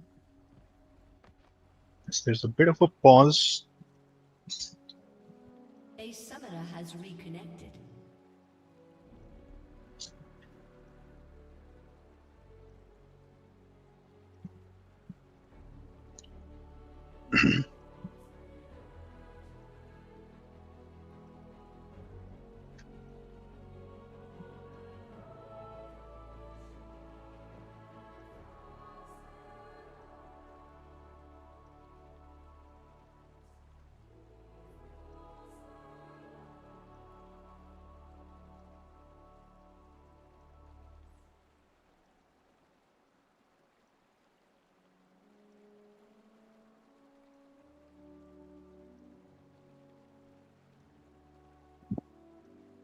So it looks like the Gale had decided to go mid lane. Wants to avoid the matchup into the Jace, I assume. Makes a lot of sense. She's still going to be going into a wave which is a very high range champion, so she will get poked down pre-level 6 a lot. But mid lane being a lot shorter of a lane makes it harder for the Nocturne to have an impact pre-6. So the Gale might use her HP to farm up and then get those resets off and then get back to mid in time to catch the next wave. Maybe that's the game plan, looking for like constant resets to make sure you're not in the threat of dying. He's also running teleport while the Hui is running Ghost. Welcome to Summoner's Rift.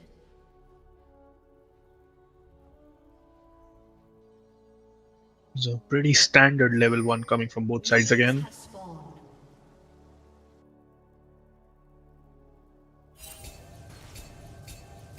It looks like there's going to be a contest of the mid lane bush. See, the Lucian has started W. No, he started Q. We'll wait for the Yunara's shield to go down before he auto attacks him back. So, slight losing trade for the side of ARG. They will spot this ward and they're in range to clear it out instantly. So, TNGL starting without a ward in the mid bush should help ARG get prior in the first wave. But again, Lucian starting Q has a lot of poke. He will answer onto the Milio while Tsunami trades onto the Yunara, the barrier coming out. Heal also used by the side of TNGL. as it's looking like an even trade in terms of HP. The Lucian a little down on HP, but has the Nami to heal him up and also saved his barrier in that exchange. But the Yunara has her Q stacked up now, so TNGL decide to back off. Looks like they'll be giving up prio. They're still trying to match it up to it, but the Lucian Q only hit 2 minions, so he does not have enough damage on the wave to contest a level 2. The Yunara level 1, really, really strong, is able to get the enough pressure to make them back off, but Lucian's trading back, but the Yunara is level 2 now and the kill will come through. ARG, their bot lane again finding an advantage. This is what happened in game 2 as well. They were able to find an advantage and that made it so they ended up carrying the game. Is it going to be a similar repeat? Is it going to be a similar situation in this game as well? As Lucian will lose 3 to 4 minions. It's still very early, so the dead timers being small, he doesn't lose a lot, but that's still going to be advantage to the ARG side. As this is going to be a constant in the mid lane where the Kayle will just be down HP. She will trade her HP to get the CS and will look to reset either with her TP or just try to push the wave out if she can, if she has enough HP to concede to make it so that she can get the push. Would be really hard into the wave clear of the way though. Cyan using his HP, huge damage out of the Jace, but that's most of his spells on cooldown, so maybe the Jace thinks there's an all-in angle here. He's still waiting for his E, will knock him back. The Cyan might have to use his flash. Jace still has his flash, will get the kill without using it, and that's the top side of ARG as well, getting a lead now.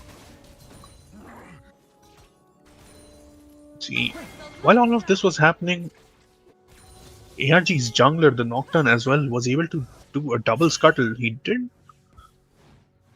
Oh no, that was just a ward. My bad. That I thought that scuttle also died, but no, that was just a ward. So no, both junglers able to do a full clear, but the Nocturne wants to contest the Raptor respawn. There's a gank coming in mid lane towards this way, but Nocturne is there to cover.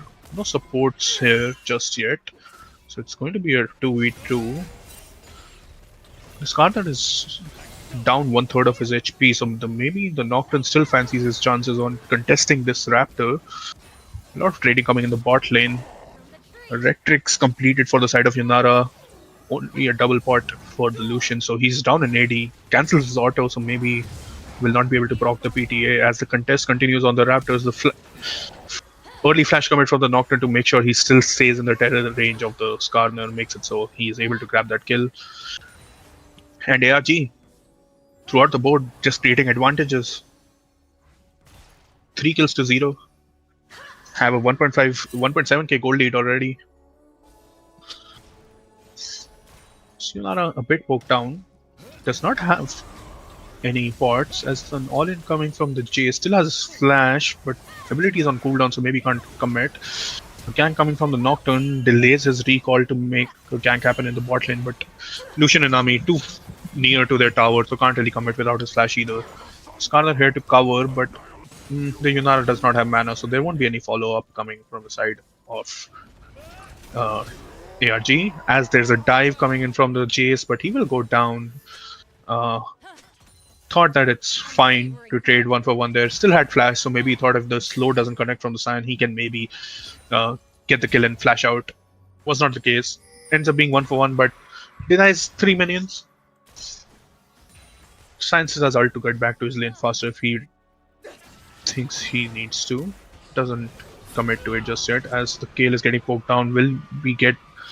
The Hui will use his ult as well, but the cooldowns are too high, so he can't combo it with his Q just yet, so there won't be a kill threat for the side of the Hui. The Kayle also hits her 6. Will take a bit more poke damage, but on the next reset will feel a lot safer now that she has access to those range auto attacks and her ultimate.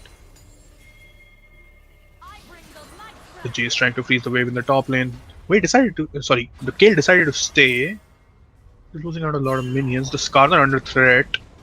No, it's the Hui under threat. The Cyan altered from getting that push on the top lane and will crucially give this skill to the Kayle, who will now have an easier path into scaling up to that level 16 monstrosity that she can become. The way thought he was catching this Skarner because the Nocturne was in the river first, but the move from Cyan, really good use of his ultimate. Doesn't care that he'll go down in CS a little bit.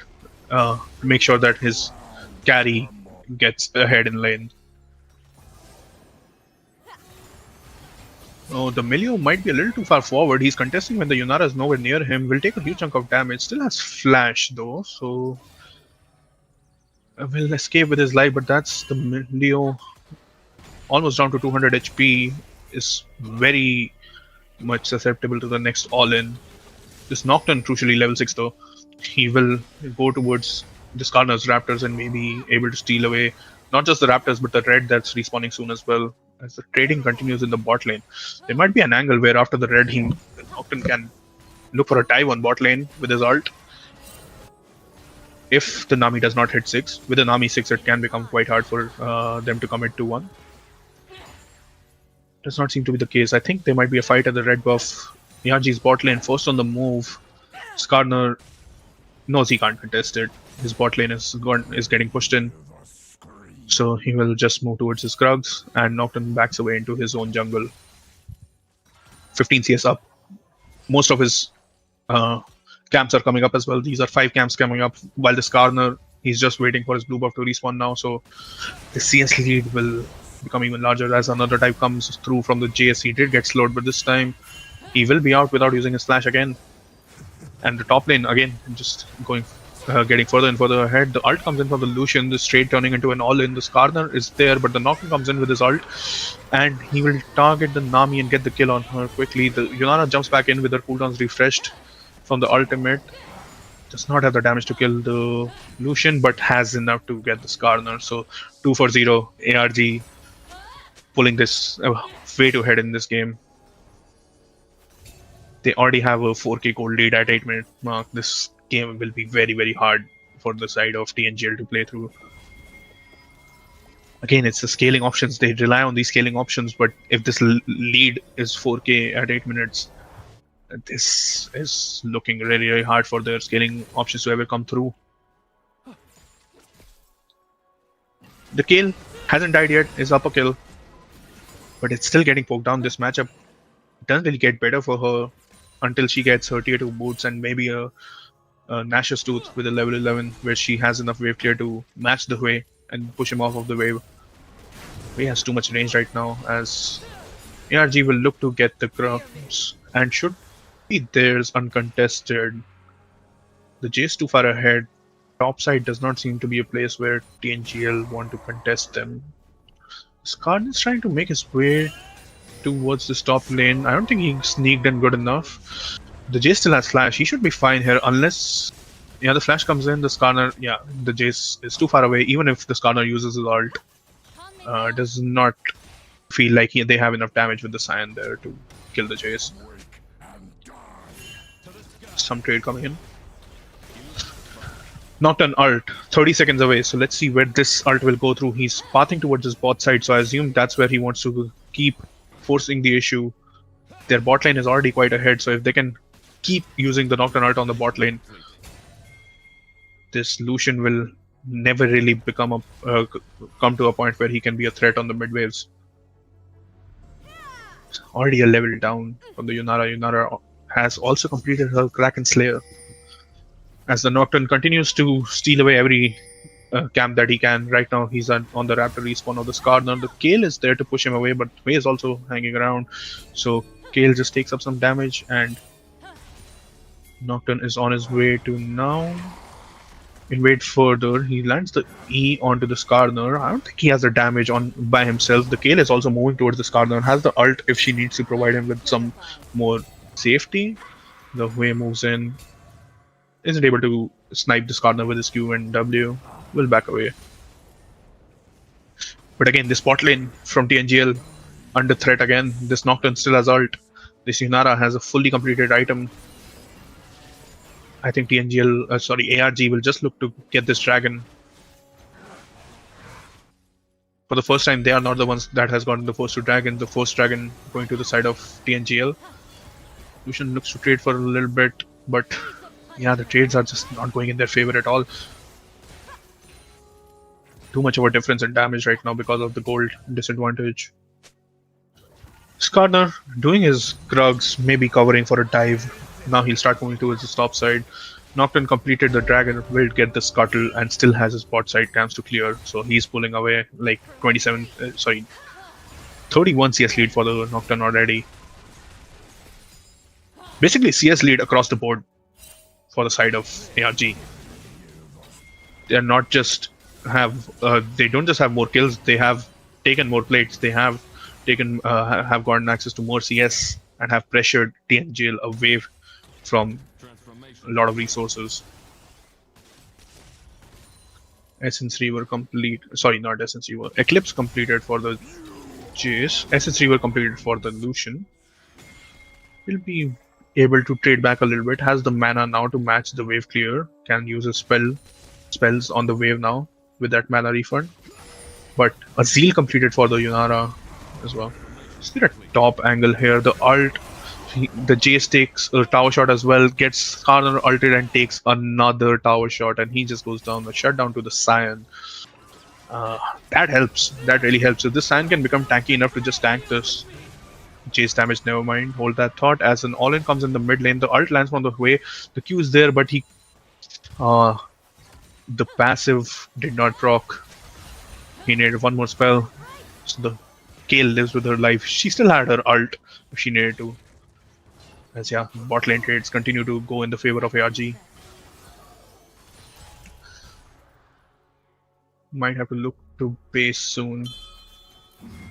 The Nocturne hovering around. The Lucian just uses E. Maybe this could be an angle where the Nocturne ults and he ults the Milio. They're looking for them to go a little bit far forward so the Nocturne can ult. Oh, the Q and the W from the Yunara and the Q from the Nocturne just enough to get the kill on the Nami, and Hui is here. They'll clean up the kill on the Lucian, and yeah, TNGL's bot lane having a rough game. Even last game they weren't able to get much done from lane to mid game to late game, anything. And this time around a similar story where they're just fallen behind and they are playing champs that if they fall behind, it's very, very hard to have an impact. The solution, if he doesn't deal enough damage, doesn't have the utility to help. As there's an all in the top lane, Nocturne will ult. He decides to go in now, but the Kale still has ult, so the Jace will go down. ARG losing on the top side suddenly. Hui is here now. The Skarner will flash away from his damage. And I think that should be it for the fight. The Scion too tanky for the Hui to burst down.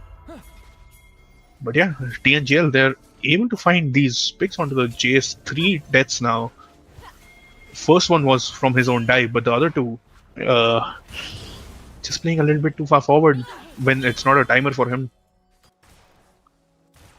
ARG have taken the first tower in the bot lane, and now their bot lane has moved towards mid. Maybe there's a dive angle coming on this Kale who does not have ult. Very, very aggressive from the Yunara. W flashes. The Kale matches the flash. So I like that. Oh, never mind. The E is to the side, so she's not in the auto attack range. She tried to W snipe it, but like it's just not enough. If she was in range to like maybe auto attack once, but then she might also be in the threat to die. Oh, she takes tower aggro. The Nami did tag the Yunara, and that will be a kill going onto the Scion though. The Lucian ends up picking the Milio, but the bigger shutdown going to the Scion. I mean, the Scion is becoming tanky, and he will be very tanky for the Jace to deal with eventually in the side lane. Jace though chipping away at tier 2. Skarner behind him, Nocturne covering for him. But the Lucian and Nami are also here, so this is a 2v3 in the favor of TNGL, but the Lucian dashing forward does not have the culling though. Will he get his reset on his E here through his passive? The Jace decides to jump in and does a lot of damage, just not enough. Gets sniped by the Nocturne Q towards the end. He still had his flash but didn't use it. So 1 for 1 in that exchange. But Lucian getting some gold back for himself is now working towards an Avori. As they now have this Scion being matched by the Hui. The Hui really likes this because the Scion has built full armor. Still has a lot of HP that the Hui needs to chew through, but it feels like he has enough. Will force the flash from the Scion in that exchange. And the Scion will be forced to back here. Maybe have to concede the tower. The Kale has a move into the river. The Skarner also around. Maybe this is an angle where the Hui might end up dying. He uses his fear at the right time. Still has a slash. First, he decides to use his ghost. The Scion ult coming up in 2 seconds. No. Okay, they will try to cut off his options now by ulting behind him. Okay, nice. Well played from the Scion. Making sure that Hui can't run further back by ulting behind him. And that's a kill onto the Kale. Meanwhile, Lucian, who should be on this weak side in the mid wave, gets all in by the Yunara, but is not able to finish the job. The Lucian very low, but he can't contest the waves anymore, so there should be more tower platings going to the Yunara. But this time around, TNGL has an answer. They are doing the Rift Herald as they were able to get that kill on the drop side. So a Rift Herald matched by platings on the mid tier 2, but a top tier 1 also going to the Kale with that kill on the Jace as well. So sorry, on the Hui. So this Kale is she's level 11 now, and she can become the side lane threat now. They haven't been able to shut her down just yet. Doesn't have the best CS, but that should now start becoming better as she moves towards these side lanes and becomes a threat. Taking away the Raptors, trying to get to this Navori as fast as he can. The Dragon just got taken by the side of ARG, their second Dragon in the game. Lucian really wants to have his Navori on mid waves now so that he can start applying some pressure on the Yunara. Yeah, should have it in base. So ARG, they're moving the Yunara around the map to take down these towers. First she did it in the mid lane after taking the bot lane tier 1, and now she's in the top lane matching the scale. The Scion deeping behind the Yunara, the Milia's covering, Way moving in as well. The Jace has TP. This could be a 5v5 brewing. The Nocturne a little bit far to ult just yet. There's a TP coming in from the Jace. Huge chunk damage coming on the Kale. The Scion now a little bit separated from his team. The Lucian joins the fray. He has his ult. The culling forces the wave flash. Kale ult. Not enough to make let her survive as she gets picked down by that way. The Yunara died though, so that's a huge pickup from the side of TNGL. Skarner was behind in the bush. He fancies his chances now, but the fight is already done. I don't think this is an angle you want to go for. And with that, a huge team fight win for the side of ARG. 4 for 1 in their favor. And they will just snowball this game even further with now a 6.5k gold lead.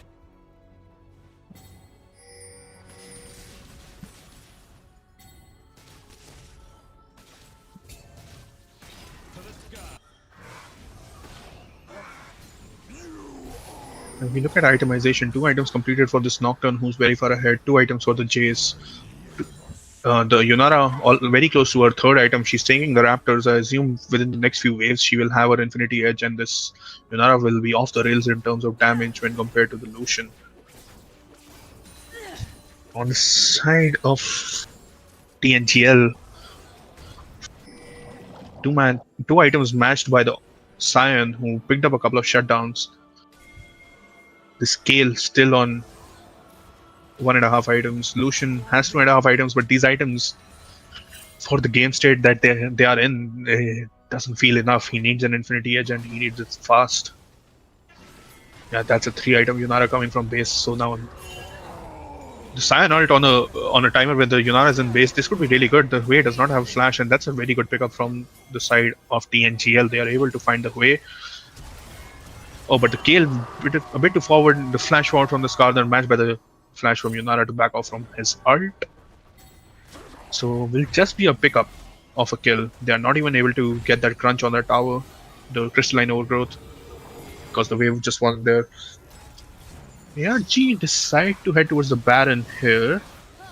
I mean, the Yunara still has ult. She's very strong. She's on a timer with 3 items, and TNGL are on a reset. They now sniff it, and they are moving towards it. The Nami ult will disengage ARG from the Baron. Yunara trying to return some damage onto the Skarner. Holds on to her ult, but is getting chipped away by the Baron. The Lucian does not have ult to follow. through. The Scion will find the Nocturne in his jungle, will get feared away from the Lucian, very low in HP. The Nocturne comes through, Jace goes in and one-shots the Lucian. The Yunara is there, and that should be a teamfight win for the side of ARG. But the Yunara stepped a bit too far forward, trying to kill the Kale, who still had ult. The Nocturne flash, though, it will get the job done when the Yunara failed. And with that, the Scion might also go down. Oh, no, the Nocturne tanking a little bit too much there from the tower, goes down, ends up giving a shutdown to the Scion. But the Scion, he's got a lot of shutdowns, but is his tankiness enough? Doesn't feel that way. This Yunara is building towards an armor pen item now. He will still get shredded. That's a Yunara and Milio that's very accelerated and a Hue. So this Scion, again, as much as he's able to get these shutdowns back, it just doesn't feel enough. The Lucian's still a 1600 gold away from his Infinity Edge, and this dragon has spawned. TNGL trying to make their way through to this dragon. Neither team has really good setup towards it. Just a couple of wards around it. TP coming in from the side of Scion. The Skarner is too far ahead, will whiff his ult and will get taken down by this Yunara, but she went too far forward. She gets Nami bubbled, returning a lot of damage from the Lucian, but not enough. The Nami gets taken down, but the Nocturne is here and the Hue is here. And that should be a third dragon secured for the side of ARG. They will first try to chase down this Scion, who is there, I guess. Will just be a nuisance and eventually will fall. And that should be a third dragon picked up. Lucian pushing in midway, but doesn't feel like he can do much here. Will decide to back. ARG, the wallets are just too heavy. This tankiness just doesn't matter if they're able to find angles where they can threaten the backline, and if the backline's threatened, they have to back off, which let ARG's carry hit the front line for free. So the way they're playing in these fights obviously has become a lot easier because of their leads, but they're still playing them well. Yunara playing it a little bit more aggressive than maybe she needs to, but she's getting the job done. Lucian, 700 gold away from his IE, trying to farm up as many resources as he can. Wants to make sure he gets it before this Baron contest happens from the side of ARG. Kale has completed 2 items, still 3 levels away from that level 16 mark though. Nocturne has his ult up and his 3 items. He can one-shot this Lucian and Nami if he gets an angle too. He decides that this is the time to go. He goes on Nami. The bubble comes through, but is beautifully W'd by the Lucian, by the Nocturne. Sorry, the Lucian ult is wasted, and the Nami goes down. This should be what prompts the Baron contest, but the Yunara walking from a side of the jungle, she maybe does not have enough control towards. Gets stunned by the Skarner. The Kale is here. A lot of damage coming from the Hue. They're chasing into a choke point into a Hue. That's not good. The Jace TP is behind, but flashes into the Kale and gets the kill. Only the two tanks alive for the side of TNGL, and yeah, they don't have the damage to win this fight anymore. The Nocturne will be taking down the Scion. Will take his time. He's a chunky boy, but eventually, it feels like he can't. Even with the Milio there, he does not have the damage. He does not have the DPS into the Scion. The Jace will now join and will clean up the skill. So, in a way, a good thing that the Scion died very late for the side of ARG, because now his death timer is very delayed and is disjointed from his team. So for the next, I assume, 40 seconds, TNGL have only 4 people on the map.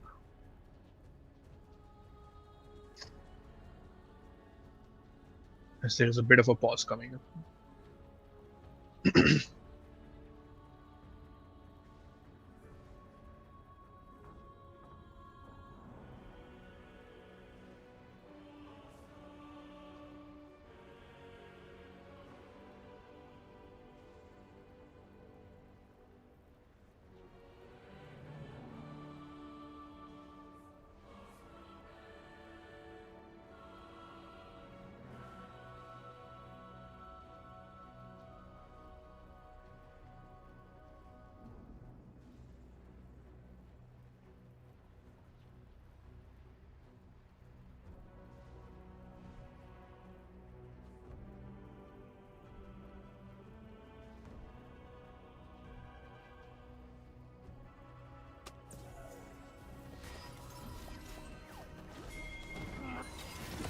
As the game resumes again this Cyan dead for 40 seconds, so maybe this is a timer where ARG decide to contest the Baron.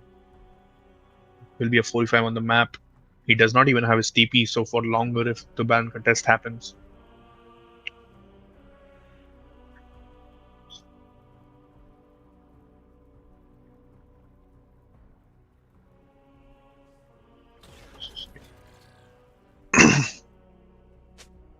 TNGL move towards the Baron.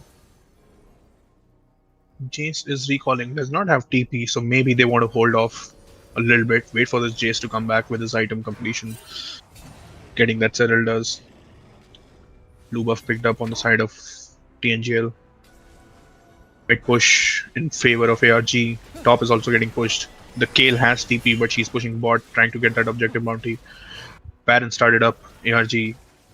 The Nocturne, Milio, and Hui are 3-manning it, while the Jace and Yunara distract. The Yunara will now join them in DPSing down this Baron, and it should be an easy pickup. I don't think the TNGL has an idea this is going down, and even if they do, I don't feel like they can contest it anyway. So they'll focus their attention towards this mid lane tower. The Kale crucially picked up bot lane tier 1, which had bounty on it. So some gold towards this Kale, who very far away from her third item, but in the hope that she does reach there, maybe this is what they need. Sinus sneaked himself into this bush. Maybe they want to make a play onto this Yunara. Will give away that he's in the bush very soon. Lucian and Nami still quite far away. Maybe it would have been better for him to wait a little bit. Yunara and Milio will go for a recall. And with these recalls coming through, 4 items completed on the Yunara, this is where the push will come in. This is where I think ARG will be looking to at least break the base open, if not straight up end the game for this BO3 win. As the way pushes in the midway, move towards the spot side jungle of TNGL. We'll sneak away the Raptors. Nothing too aggressive coming on just yet from the side of ARG. They'll take the tier 2. The Lucian dashes forward. The Nami ult is not on the target the Lucian is going for. The culling will do a lot of damage to the Nocturne, but he will survive. A huge chunk of damage answered by the Wei. They moved into a choke point again, and Wei passive just demolished the side of TNGL, and that will be Cyan gone as well. The Yunara chasing the W will sniper, and that should be game. ARG, they have suddenly showed up in a way that I didn't expect them to. I thought TNGL would definitely be the one that will win the series, looking at how game 1 went, but huge turnaround for them to reverse sweep in this BO3. And what a performance from their bot lane, especially after like they weren't able to perform in that Caitlyn Nico lane against that Lucian Karma. Sorry, the Smolder Karma. So huge performance by them. Very lane dominant victories for them. They just got ahead in lane and then used those lanes to just snowball the map to get the win.